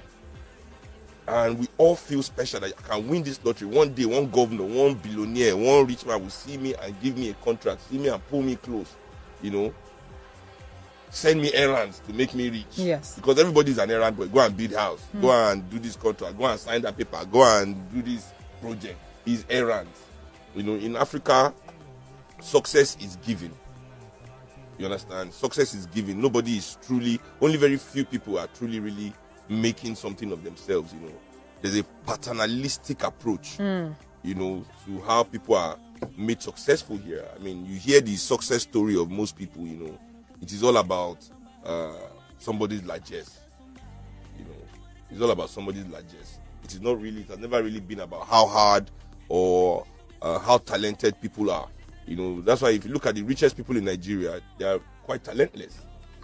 It's true. I mean, I always say to people, I don't think I expected that. Listen, but I say to people, without Bill Gates, there's no Microsoft. You can see what he has added to his country. Like this thing that, if that's talent. So that's why it's like, is it that without any of our rich people, nobody will sell us cement? There'll be nobody to sell you fuel. Interesting, okay. There'll be nobody to use exorbitant prices to deliver cheap contracts, or inflate contracts. I mean, you won't have these people. I mean, you don't need talent for this. You have oil well today, tomorrow you're a billionaire. I mean, there's no talent in that. And especially when you're not even running the company in a way that it is competing with the rest of the world. Indeed. That you're just a local champion exploiting your own people. You understand? So they want us to believe in that. And that's why you go to church and you hear these prayers, you know, divine this, give me my own. You know, everybody is praying for this miracle, you know, and the miracle of God in the economic way and in terms of getting comfort in this world is delivered through the rich people of the country. So you get a contract, that is your miracle has happened. You get this job working for them, your miracle has happened. You know, so they all work towards. I mean, the other day, you know, Obi Kubana too. One guy gave one guy money, the boss. Obi Kubana too immediately invited him. You know, so I mean, some guy gave a prisoner money. You know, this guy is a hawker. I don't want to say it's staged, seriously, but it seems staged to me. So this hawker gave a prisoner that was being transferred. They were transferring a bunch of criminals inside the Black Maria. Then he dashed the guy money or give him water to drink or something funny, you know. And then Obi Kubana invites this hawker to his house and decides to bless him, and he's made, you know, everybody has to believe. One day, one of them will just see us online or see us doing something and pick us for success. You know, whether the person in the Black Maria kill 10 people and then you are happy. We don't, you know, it doesn't matter. You know, I mean, but you know, you help this prisoner, this big man to help him, and you know, this is what we have to believe in, not in institutionalized development. Yes. Not that our state can be made in such a way that without knowing anybody, without having the goodwill of any human being, based on your hard work and your talent, you can access success. Indeed. You understand? They don't want that. They want to be in control. So this is playing because into that they're feeling. Weaponizing that. Exactly. You know, so now he's a good man. You know, everybody's continuing thinking, wanting to, forgetting that this person is the one in charge of education in the state. Indeed. You know, that's one thing that got me laughing in my mind. This man is the one in charge of education in the state. In the snap of his finger, he can declare state of emergency on child education in Nigeria. I mean, Lagos State, and Lagos. insist that it's even criminal, make it criminal for, and enforce the law, not just because they do it all the time. Like, you remember the homosexual law that they used to do election. Oh, homosexual in jail for 14 years. They are all over the internet running things. Nobody's being arrested. You know, no enforcement whatsoever. You know, so it's not enough. Just say, oh, we've banned it. Enforce it. Let's see it being enforced. You know, ban child labor. Enforce the law. Lock up parents that use their children to make money. Yeah. You know, because for me, it is one of the worst kind of parenting. Indeed. I don't give beggars money. You know, me, I'm not part of you people that believe in the rich saviors. All you rich saviors that you are the ones working in the banks, laundering money in the oil companies, spoiling the country, working in construction, inflating contracts. You now go and give beggar 500 naira because you are a good person. One day you see them on the street. But Sheon, don't you also believe in community? I believe in community, but I don't believe in handouts. Right? So that beggar is a citizen of Nigeria. Yeah. You know, I am not going to bail out the government. Okay. Who can afford to take care of their citizens, but instead choose to use the money for their own personal benefit. Wasn't that like a catch-22? Yes, Sheon? let them get angry. I want, if nobody is giving them money, all those beggars, I think they are the fire for the revolution that we need in this country. You know, if they are angry, they'll be in the governor's office, but we are there bailing out the government. When we bail them out, when we are giving our cousins money for school, helping people pay hospital bill, all of us want to act like we are good people. This is our acting like we are good people. While in our bank, we are helping our God launder money. You know, in the education system, we are taking bribe from students and giving them marks. You know, we are doing all these things to destroy the country on one hand, and then on the other hand, we are helping people with the proceeds. Like someone who's going to give this people scholarship. But Sheon, just to ride off of that, I also do believe, you know, very strongly in community, and I do believe that for where Nigeria needs to be, it's going to be a combination of factors. Now, we know our current situation. We know that even as we influence leadership moving forward, you know, with a number of people going out there to get their PVCs so that they can, you know, vote the right people. We know that the change that we want to see, it's a long-term process. It's not going to be a snap of our fingers. And it's not going to be charity-based. It's not going to be charity-based. However, given our current situation, we know that as a community, and this is something that we also advise, that we need to step up to the plate, that if we see our brothers hungry as well, you know, maybe go beyond just handing out. I believe that I'm also expecting communities to come together to take people to school. Now, I know that it might sound like it's bailing out the government, but whilst we are on one hand ensuring that we are influencing, the government and influencing leadership, on the other hand, we should also be creating... That's not bailing out the government. What we must do if we are making sure we want to take children to school is to make sure that the school is functional. Indeed. So we cannot just say we want to head children to the school. We can even start our community-based transport for poor children to get to school every day. But we must also make sure that the school is functional. That's very true. Teaching them. You understand? Not that we are just going to dump them in a building where they don't do anything all day. Or they are not, the educational standard is not being met. I mean, how many of us here want to send our children to any state school? How many? Nobody wants to send their children to state school. Everybody wants to go to private school, right? Because private school is where we believe that our children can get quality education. So what I believe is not only about us saying, the governor rides around Lagos every day. Yeah. You can't tell me these are the first 2 kids he's seen, working during school hours. Me, I personally, I don't patronize that. Like, they are selling granite. They are doing this. Oh, God, give me money. It irritates me when I see children and then their parents sit down and you are exploiting your children like this because of poverty. Instead of you to stand up and fight for that child's future, or they don't know. Let's believe they don't know any better. Let's believe that society is not giving them the platform or even the relevance to hear them.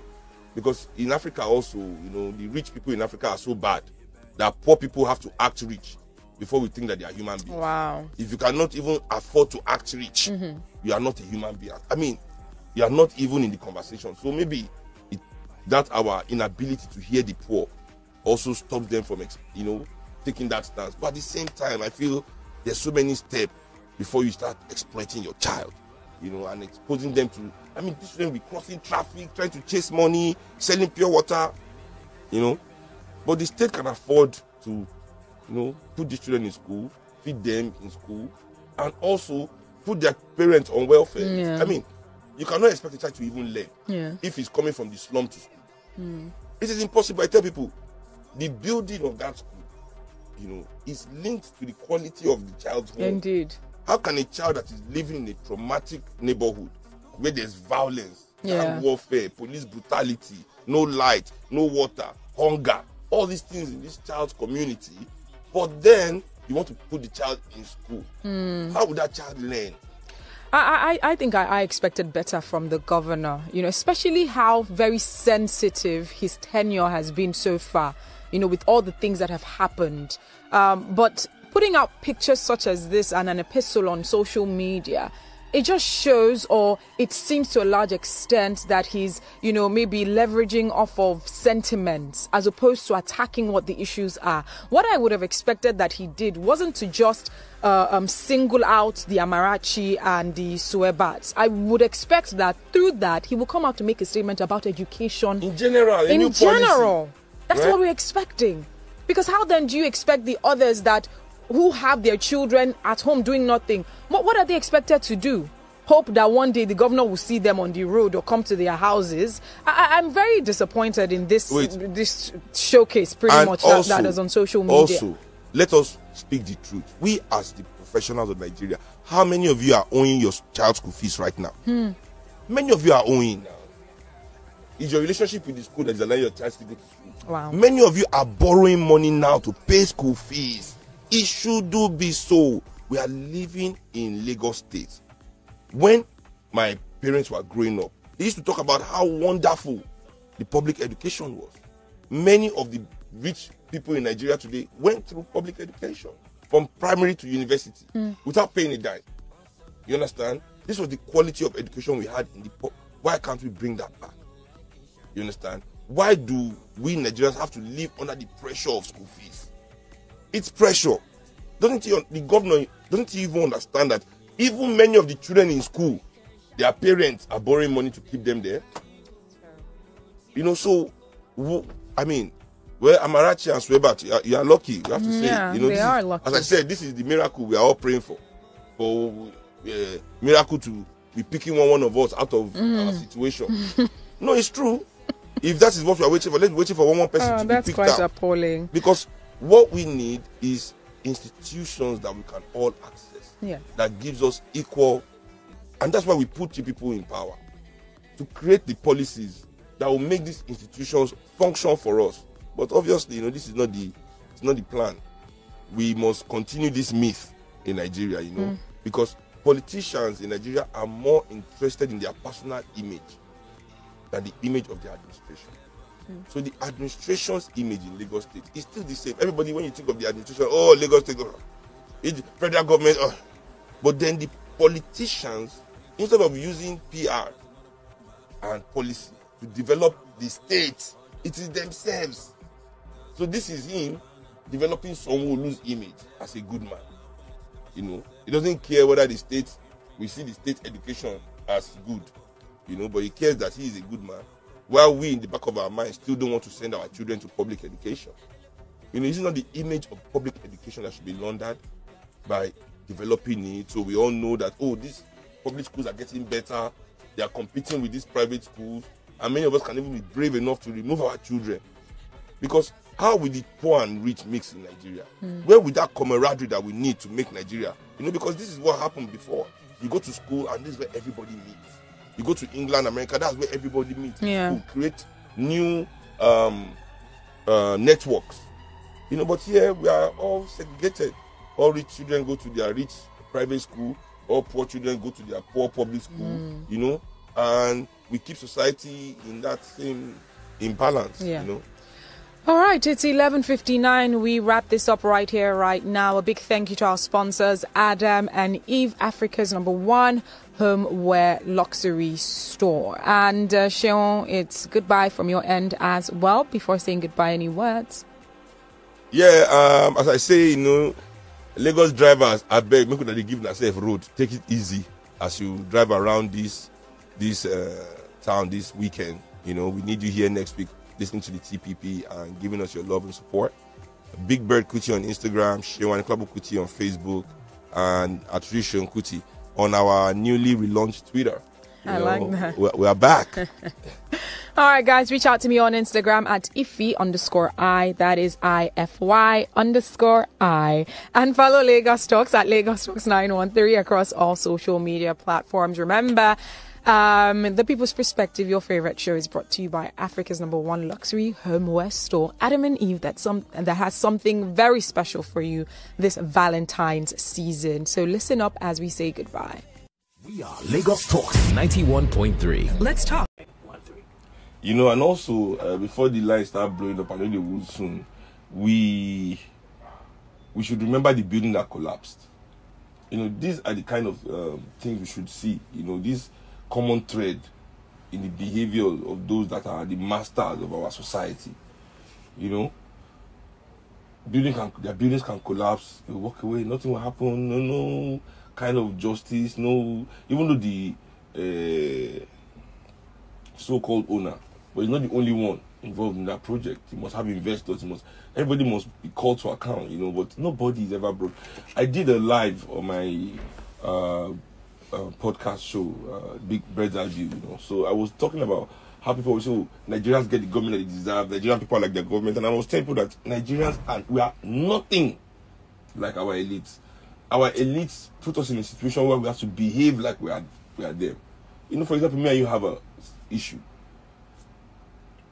Where can I go to court for a civil matter and not spend 15 years? So who is a fool? Why would I want to go to court for 15 years to solve a civil issue when we all know that justice delayed is justice denied?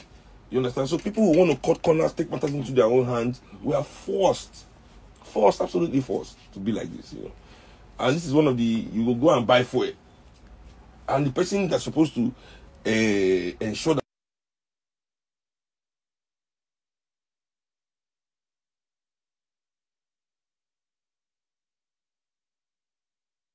in the industry insiders to me, and that the first point of confusion was when the regulatory body known as the Nigerian Midstream and Downstream Petroleum Regulatory Agency released a statement, and it took them a while before releasing a statement. And what they said was that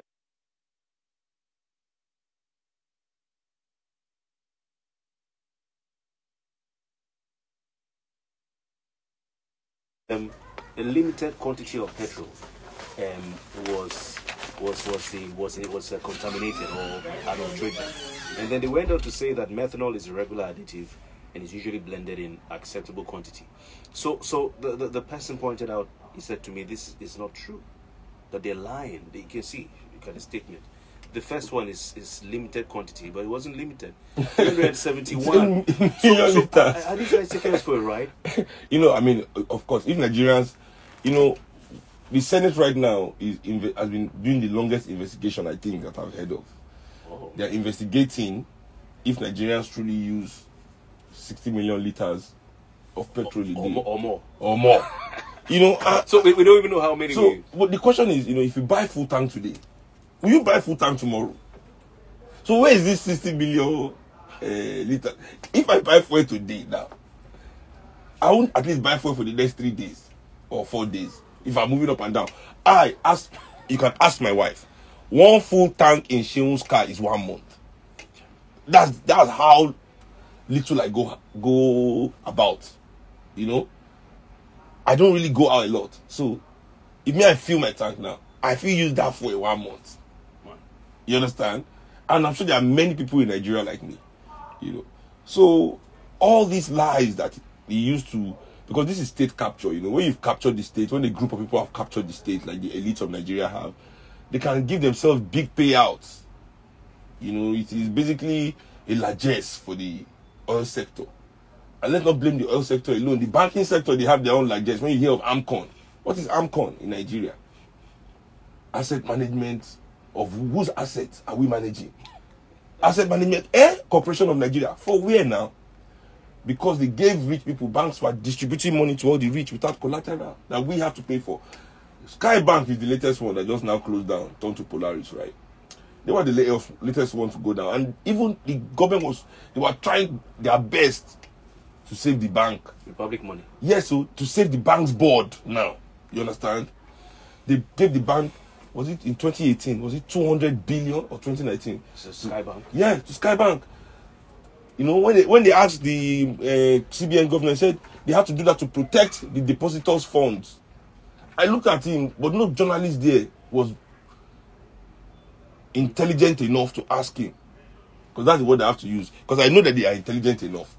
But brown envelope don't close their mouths for the press conference.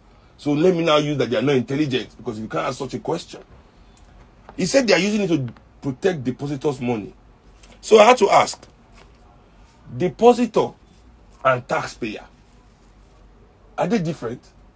Who is the depositor? Who is the taxpayer? You are using taxpayers' money to protect the depositors' money. You are using my money, Peter's money. Oh, Nigeria. Oh. Somebody stole my money in the bank, right? You're not using my money to return to me, to protect, to tell me that you have returned my money that the person stole. Why the person goes home to sleep? I think it was 100 billion naira. That's the first one. I say his money complete 200. Oh, really? I they tell you now. So we had first set and second. Wow. This is 2016. I said they give them 200 billion for 2018, 2019. 200 billion. B, 200. They still closed down. The bank still shut down. They still didn't make it.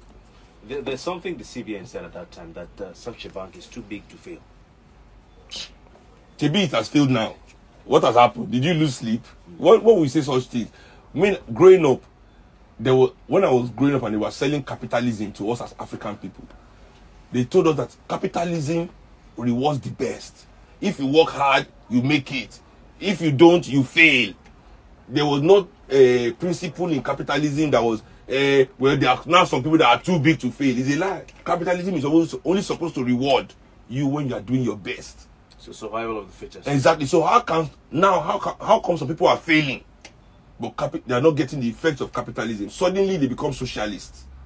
When we are saying let's be socialists for the benefit of Nigerian people, let's use Nigerian wealth to take care of all Nigerian people. Let's build schools, let's build roads, let's build more hospitals, give people access to social welfare to bring the dignity to their lives.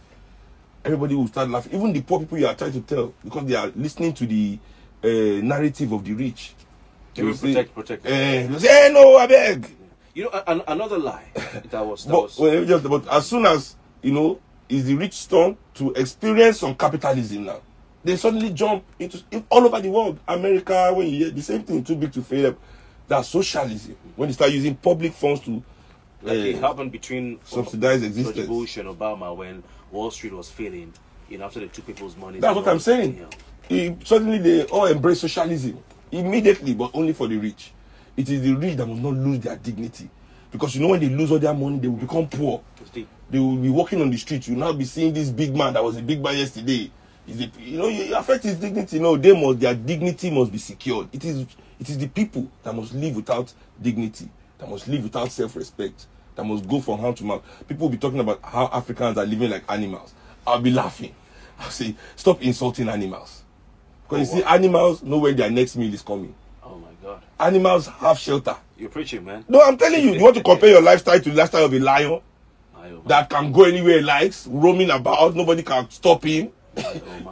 You police is stopping you, slapping you daily. I mean, that's it. You're living like an animal. My brother. My brother, relax. Stop giving yourself unnecessary props. You never reach there. Wait till you can eat when you like.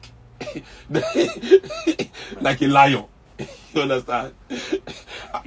wait till you can eat when you like. This is really highly I don't know, controversial, but kind of deep. If you agree, sure you can call. But another thing that people pointed out, some people, and I've seen, is another lie told to these to Nigerians by this regulatory agency that was meant to test, telling Nigerians, quote, methanol is a regular additive in petrol. This is what a statement they put out. Look at it. I mean, in a letter-headed paper, methanol is a regular additive in petrol and is usually blended into a acceptable quantity. But what you should ask, where is the outrage from the professional unions in this industry?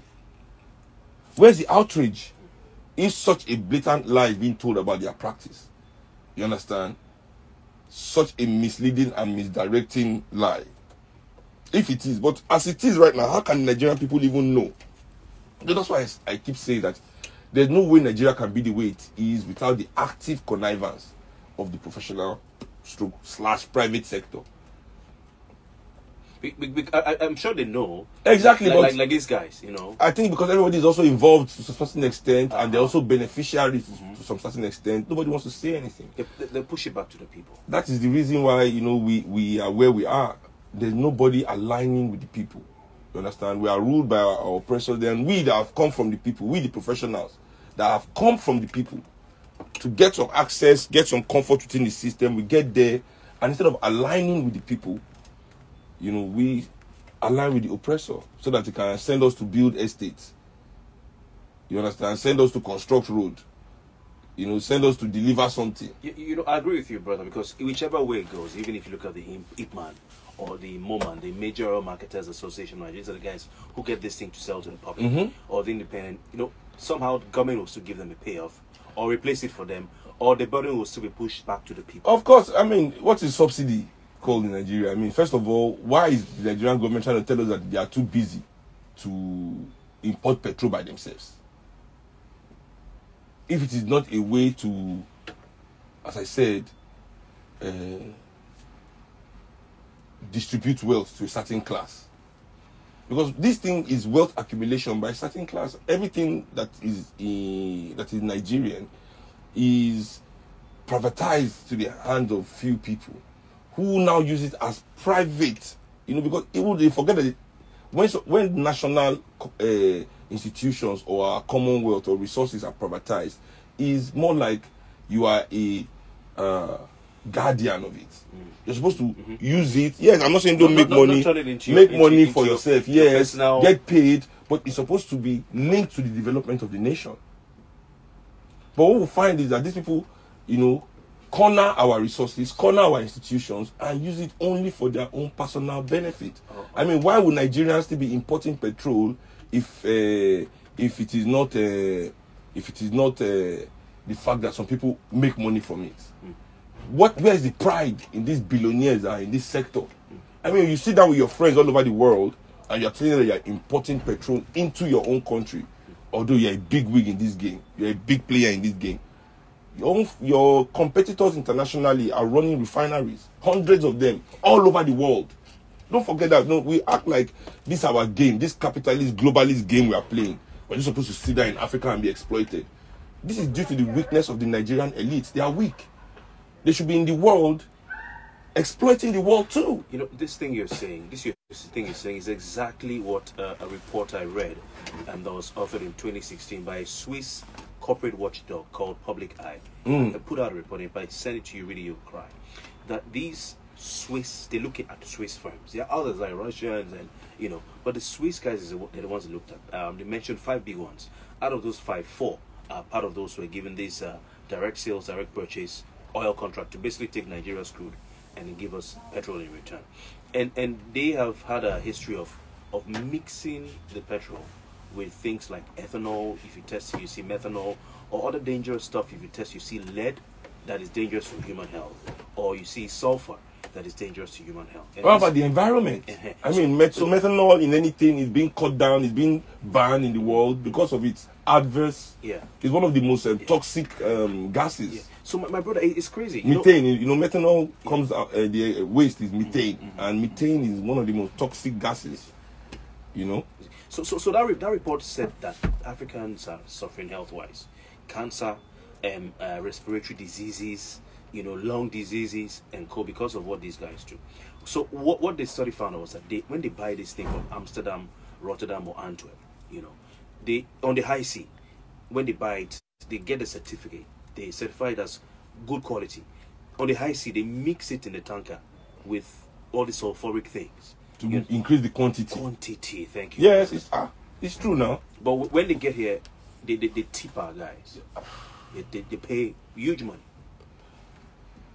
I mean, it is not today. I don't know if you notice, if you buy fuel in some filling stations, or some other filling stations, you see that time to time. Sometimes one burns quicker than the other. Okay.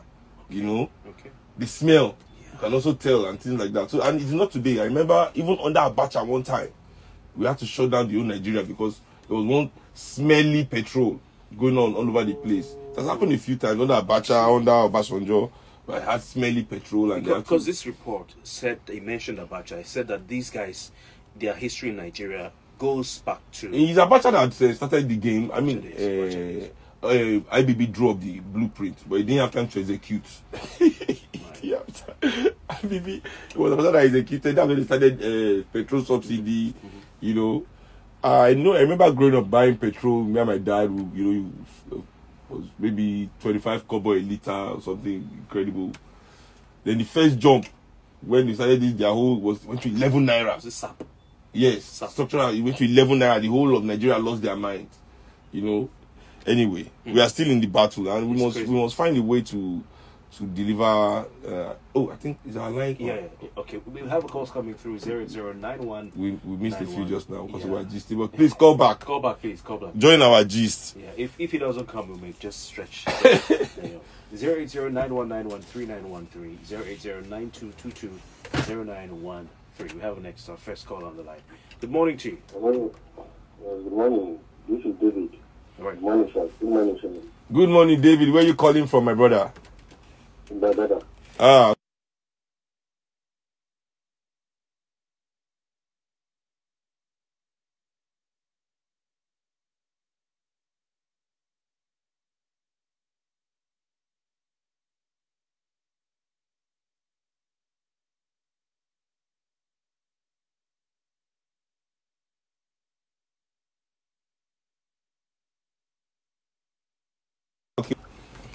Well, Dave, to be perfectly honest with you, I think what we are being told about what is going on is the tip of the iceberg.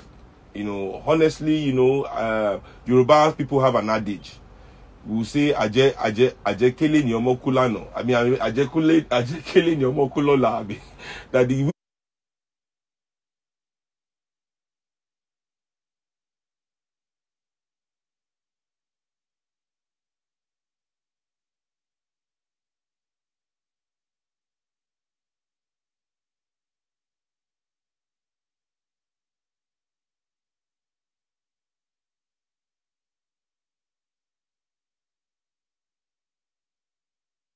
which cries this night and the child dies tomorrow morning.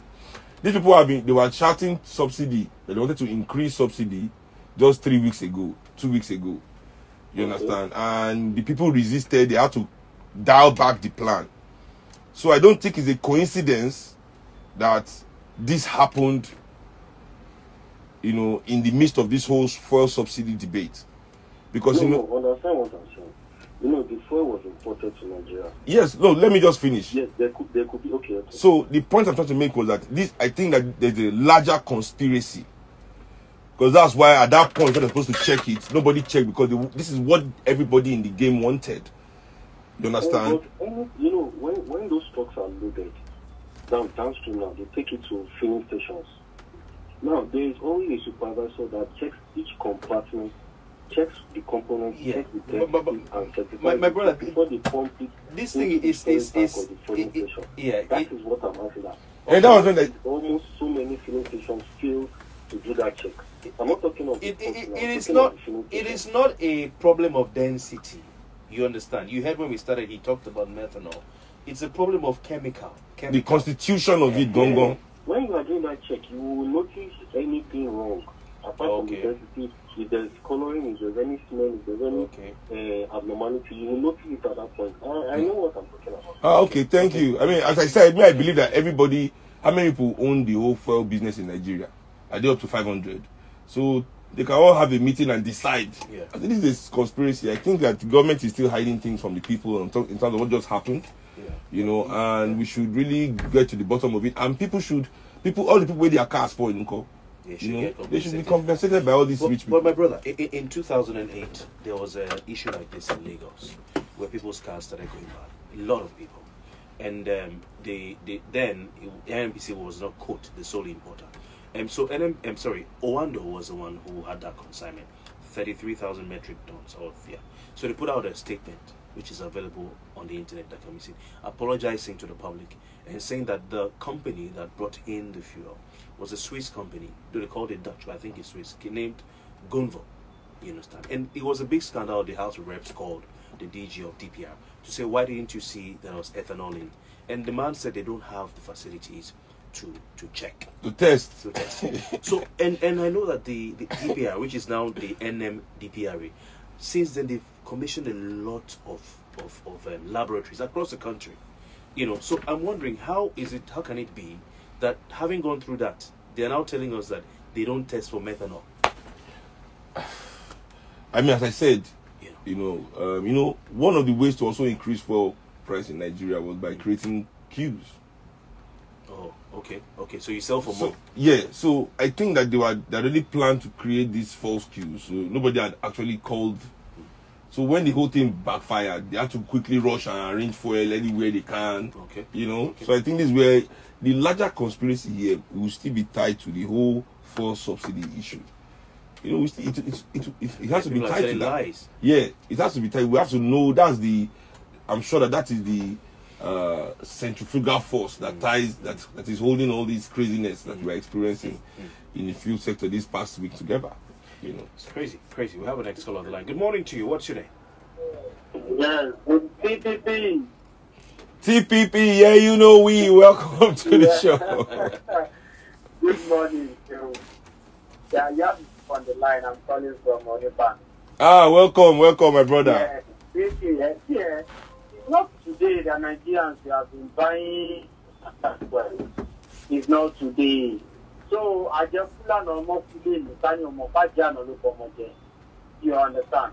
Now, you don't imagine how come the fuel pump, the fuel nozzles that Oyibo have been using in their car for years, how come when they come to Nigeria, when they sell it for Nigeria, how come our own, under how many months, other the thing spoil? Because our fuel is substandard, it is different from what, when you bring some Tokumbo vehicles and you smell the fuel, you will see it's different. Because I've got loose, I've opened a fuel pump one day, like that came to open, and this thing just contains magnets and what's it called? A coin. That's all, and some turbines to spin it out. So how come our own gets spoiled very easily? Before you know it, when you have the mechanic, they say, yeah, put your head, it don't spoil. I bet We go get the last. Thank you. Have a nice day. Thank you for calling. 08091913913. As you just said, now this is one of the things, like when people say, oh, Nigerians are like their government. No. See, all these regulatory enforcement bodies in the country, those are the things that keep society sane. If regulators do not regulate, then people lose trust in the institutions. And when people lose trust in the institutions, they have to look for their own personal ways.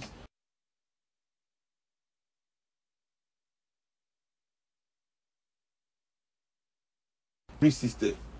You understand? It's terrible. That's what it is. And we are forced. As if we are the ones that say we don't want the courts to work. We don't want regulators to regulate.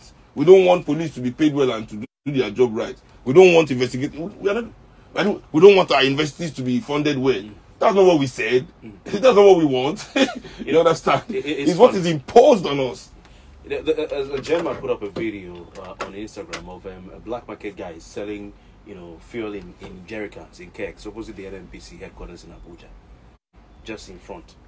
They were doing black market. Before Uncle, I'm sure the supervisor of that NNPC said, get your own black market guy there. Hello, good morning. Hello, good morning. Is that Coyote? No, this is Kofi Patel's and Sheon Kuti. It's a people's perspective. Good afternoon. Mr. Sheon, good afternoon. Good afternoon. I never miss my style. You just show. Mr. Sheon, good morning, sir. How you doing, my brother? I'm good. Where are you calling from? Danladi. Danladi, where are you calling from? Well, to be very sincere, I think there's some kind of conspiracy because with this fuel issue that we're having right now, the picture is not very clear to some of us. Because how come is when we started talking about subsidy or stuff like that, all of a sudden we were having issue with our fuel and all of this. And the worst part of it is that the president is the Minister of Petroleum, right? And so he needs to drop first the office of the president and address us as the Minister of Petroleum and find a way to do it. Because we are tired of do something about it. You understand? Every time the government come up with statements and there is nothing they try to keep all of those things. This country is being run by these people. I don't know. It's heart-wrenching. It's breaking our heart.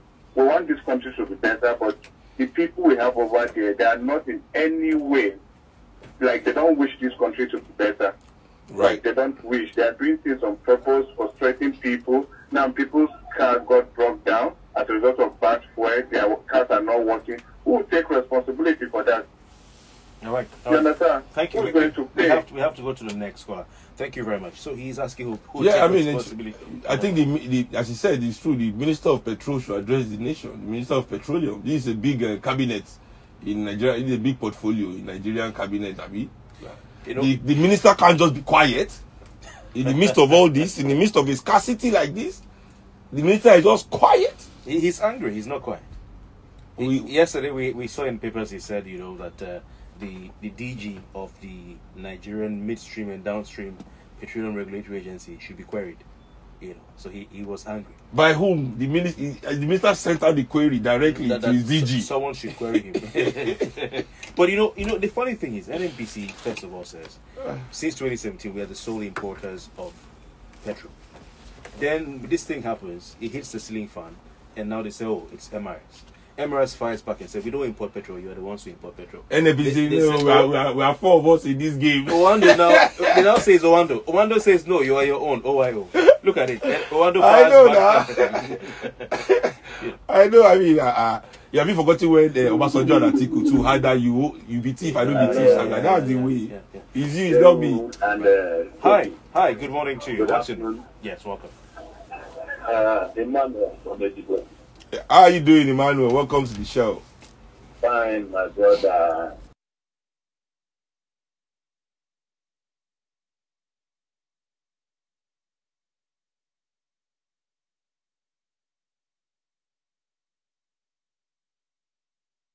Conspiracy. It's not only, it is not a small conspiracy because how come it is happening, everything is happening just like a wildfire. immediately. Oh, it is a whole lot of conspiracy. I don't.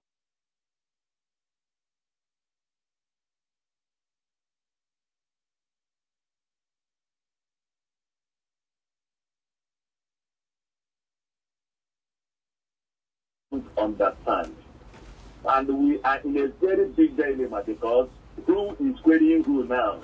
Mr. President is the Minister of Petroleum. So who is to query Mr. President now? Or is it we are just left with shifting plans? It is Rwanda. It is NNPC. It is Dangote. MRS. No, the truth is that the box stops at the minister's table. Yeah, that's just the truth. The box stops at the minister's table. That's just the truth. The minister. I mean, so President Buhari will have to, at some point, talk to Minister Buhari. So you want him to step out of his body? He has to. He has to have an out-of-body experience. That was a nice talk. I mean, how do we do this? You know, but so he has to step out and say, yes, and say, what's going on? So as he's telling the minister, say you are spoiling this petrol. The minister will say, President, you are spoiling the country. So you want him to query himself, or you want him to address the nation and say, sack Buhari, the minister of. Buhari can sack Buhari on this. This is enough to sack. But are we not being unfair to the president? You know, he may be minister of petroleum, but may not be hands-on. You know, you have to be hands-on. See, probably leaving. You know, what's his name again? Timmy President to just to report to him. I feel like in anything we're going to do in Nigeria, if we're going to engage with the public institutions of Nigeria, we must be willing to do what is in our capacity. We cannot take too much and we cannot take too little. So we must be you must perform at like a premium when you're in public office. So, and I'm sure nobody forced the president to also say he wanted to be Minister of Petroleum. You know, this was his decision. Even if they forced him, they didn't put gun to his head. You understand? Even if they put a gun to his head, he has not come out to tell us that they forced me to take this. So he must be enjoying the job. So he should be able to. It's 11:37, and I think we should hear from our sponsors. Yes. Just to the people keeping us perspecting on the perspective. Right. Adam and Eve, everybody. So is usually on the is it scheduled? It's not scheduled. I think that's it.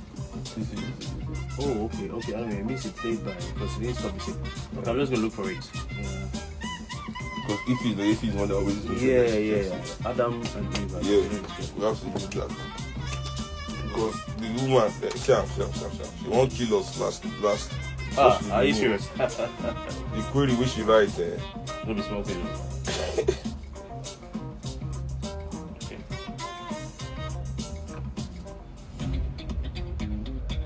Well, this thing it stinks big time. You're on one radio station, and boy, do I have some exciting news for you. Now, guys, trust me, you know when I come through to your radio, you know when the president said, the minister said they're going to remove fuel subsidy. This is coming from Adam and Eve Luxury Home Store, and I can tell you guys, this is the Valentine edition, and it's themed "Stoke the Fire." I mean, guys, you will agree with me that Valentine is the opportunity for couples to spice up their relationship. Now, loved by many all over the world, Valentine is the perfect time to show your partner just how much you care. I will come to understand that for many couples, Valentine is more than just a gift. What's the message behind the gift? Now, guys, listen. Well, you know your camera. The spouse deserves the information, right? But yeah, I love time out to put more thought into the gifts you pick. I'm a now, guys, Valentine is also about emotional well-being. Well, this thing is crazy. Especially kicking the there's an article forward to you, so you can read it. Gift to anyone you care about. You go cry. Parents, siblings. Don't forget your boss and teammates. You know, raise the feel-good factor. And guys, I can tell you for sure that Adam and Eve Luxury Home Store is the perfect place where you can get exclusive, unusual gifts. So what happens is this guy, this wife, come down to Africa and then dump this thing here with connivance of our officials. Yeah, man. Pay them a lot of money and get away with it. Pay them peanuts. Okay. To them, it's a lot of money. To them, it's money, right? Those people is peanuts now. The economic value to them to be able to dump this waste here. You know. Yesterday and then Monday, I checked the air quality in Lagos. It's worse than Beijing. It was look at it was 160 AQI. This is 156. It's got better this month. Last night it was 160. This is really terrible. This is like what you have in Port Harcourt with all those, coal fire things. Our air quality is one of the worst in the world. Yeah, but it's never always been like this. But Lagos is getting worse. That's the pollution now. So God is construction, more cars. Yeah, but this sulfur that they're putting in the fuel, it's a big chance that it's causing this. You know the Lagos Talks on 91.3. Environmental pollution in Lagos is quite immense. Okay, check your WhatsApp. Okay, you're online. Yeah, well, after we eat, I'll check it. It's a long one, by the way. I forgot my book at home yesterday, so it's good. That's what I'll be reading. Oh, okay. I'll use it to pass time. What are you reading now?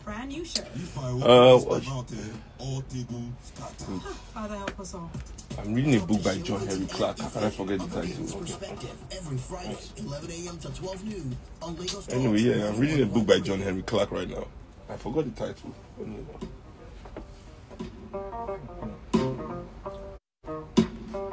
We're back.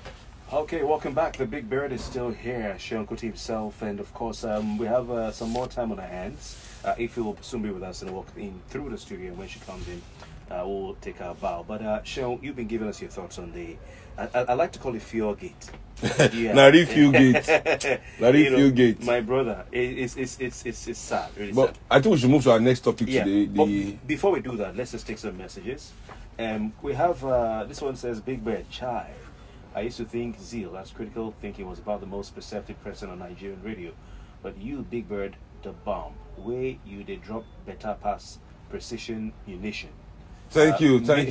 I'm operating with that new Chinese Russia ultra supersonic bomb they just launched last week. Serious, my God. Maybe you should supply a little to the NAF, he says. This guy, he's always contributing to our programs. And I suspect it's some sort of military intelligence. He always has this. I mean, it's because our NAF continues to bomb innocents. Yeah. Remember that they went to go and bomb IDP camp. Dirty person don't go see for this country. He said first it was, you can't change world-class price if you can't pay world-class salary. It says now it's stop insulting animals. They're sure of their next meal. Lion can go anywhere. It likes without fear of anything. I just give it too much. You don't know, we always like, I'm sure like the animals in the jungles of Africa, where we Nigerians are like, we are living like animals. We'll be like, what has gone wrong in our existence? With man. What has gone wrong here? No, that's okay. This one says, good day, Kofi and Big Bird. All these companies were indicted for subsidy theft and were even the ones who bribed Farouk Lawan, who was leading an investigation and is jailed, while the owners of those companies are still free walking around. And yet NNPC retained them and still made them their partners. I heard they claimed billions we used to clear the bad field too bad. Chief Udo, this is it. Yes, that is fact. But we forget, my brother. Under Jonathan, the fuel subsidy panel that they had, indictment now is not prosecution. Because if we remember very vividly, what's her name? Dezani Madueke was indicted as the transportation minister for corruption before she moved over to. And when she was indicted under an administration that Jonathan was as vice president. Okay. And as Jonathan entered as president, he took her and put her as petroleum minister. Somebody the senator of the country has indicted as a criminal. But I think that is the badge of honor. When these people are arguing, have you been indicted by the Senate? But isn't it a tragedy that the people don't ask the questions that they need to ask? Do you understand? For instance, we have these. But it is the journalists that should ask. You know, when we say the people should ask, how do the people ask? We should go and be knocking their door. But journalists are part of the people. Journalists are part of people with a specific job to inform the people. You know, but when we are misinformed, you know, when situations are misrepresented to the people, deliberately at that, you understand? It is when you now start having a, that's what now happens to our society, that we become ignorant of our own position, our own situations. You understand? It's not as if we are being told the truth. People expect Nigerians to suddenly also become, inside this our suffering, we should now also become Sherlock Holmes. We should be able to investigate the political situation and come to our own conclusion and question our... The idea is, you know, people should also, like, for instance, now, this thing may just die naturally. The news, exactly, you see. So the news that is coming to the people must be emphasizing these facts. Anytime I want to discuss issues in Nigeria, the media always portrays every issue independently as if it is of its own, without giving it any historical perspective, any political perspective, except it is all this their political clash between personalities. They want you to have the lowdown. But if you want to, like, for example, if they are reporting this whole fuel issue, nobody will remind Nigerians in the article that, oh, if you remember clearly, these people were indicted in 2015 in this thing, break it down. Like, as soon as the DPR Oga came out to start talking yesterday, people should have just been like, Oga, wait first. What happened to the indictments of these same people in 2012 and 2013? What have you done about that? But that doesn't happen. So now we have the information. We know what's going on. My prediction is that this conversation is going to just be of course overtaken by another thing. Of course, I mean, every new week, new drama. As you see with the, as I said, the collapsed building. We moved on. We've moved on. Because it's a new one. We've moved on. They've cleared the rubble. I mean, I'm sure if you go and tell people that building collapsed, they'll say, which building? Oh, okay, that one. We're very good at moving on. Anyway, thank you very much. We have Chief Udo and, of course, Obi as well. This one says, at TPP, I'm Chijoke listening from Lekki. On this issue of bad petrol, the government is telling several lies to cover the lies they already told. They bought cheap petrol so as to maximize profit on daily fuel consumption. It appears people are now drinking petrol instead of beer because it's far cheaper than beer. This has trebled petrol consumption. It's as funny as subsidy payment. Even our government knows it is a blatant lie. Money is being chopped. All right, thank you for your time, Chijoke. Another one here says the only difference between Nigerian politicians and the everyday Nigerians is just chance. It says this so-called elites also come from the people. As not all of them are born rich, take a look at the everyday life of a Nigerian, a mix of wickedness, corruption, and tiny sympathy. The moment this everyday Nigerian makes it to government, their full wickedness potential blows out. The so-called elites are terrible the same way the people can be terrible. Black wickedness to black, depending on the situation. We blame white for all our problems. Africans should get to work and stop this nonsense of blame game as it has and will never help Africans out of their troubles. This is a very ahistorical comment. You know, as I said, Nigerians are very naive when it comes to politics and understanding situations. As we just said, in this whole analysis, haven't we mentioned multinational corporations that are assisting and paying bribes for these things to happen in our country? So why would we not talk about foreigners when they are the ones actively empowering the people that are oppressing us here with millions and millions of dollars? And dumping toxic fuel. Exactly, on our markets. And when you say the average Nigerian, when he gets there, which average Nigerian gets there? What all these fantasies we talk about, there's no average Nigerian that gets to power. We must pass through a system that is already evil. We are like this, we are open to it because we are educated by our elites. They educate you to put their spirit in you. So you're a potential oppressor in waiting. They've used the educational system to normalize their behavior. You pass through primary, secondary school in Nigeria, 12 years of education, you never hear the word injustice in your classroom. You never hear the word oppression, police brutality, state capture. The truth of your reality is not touched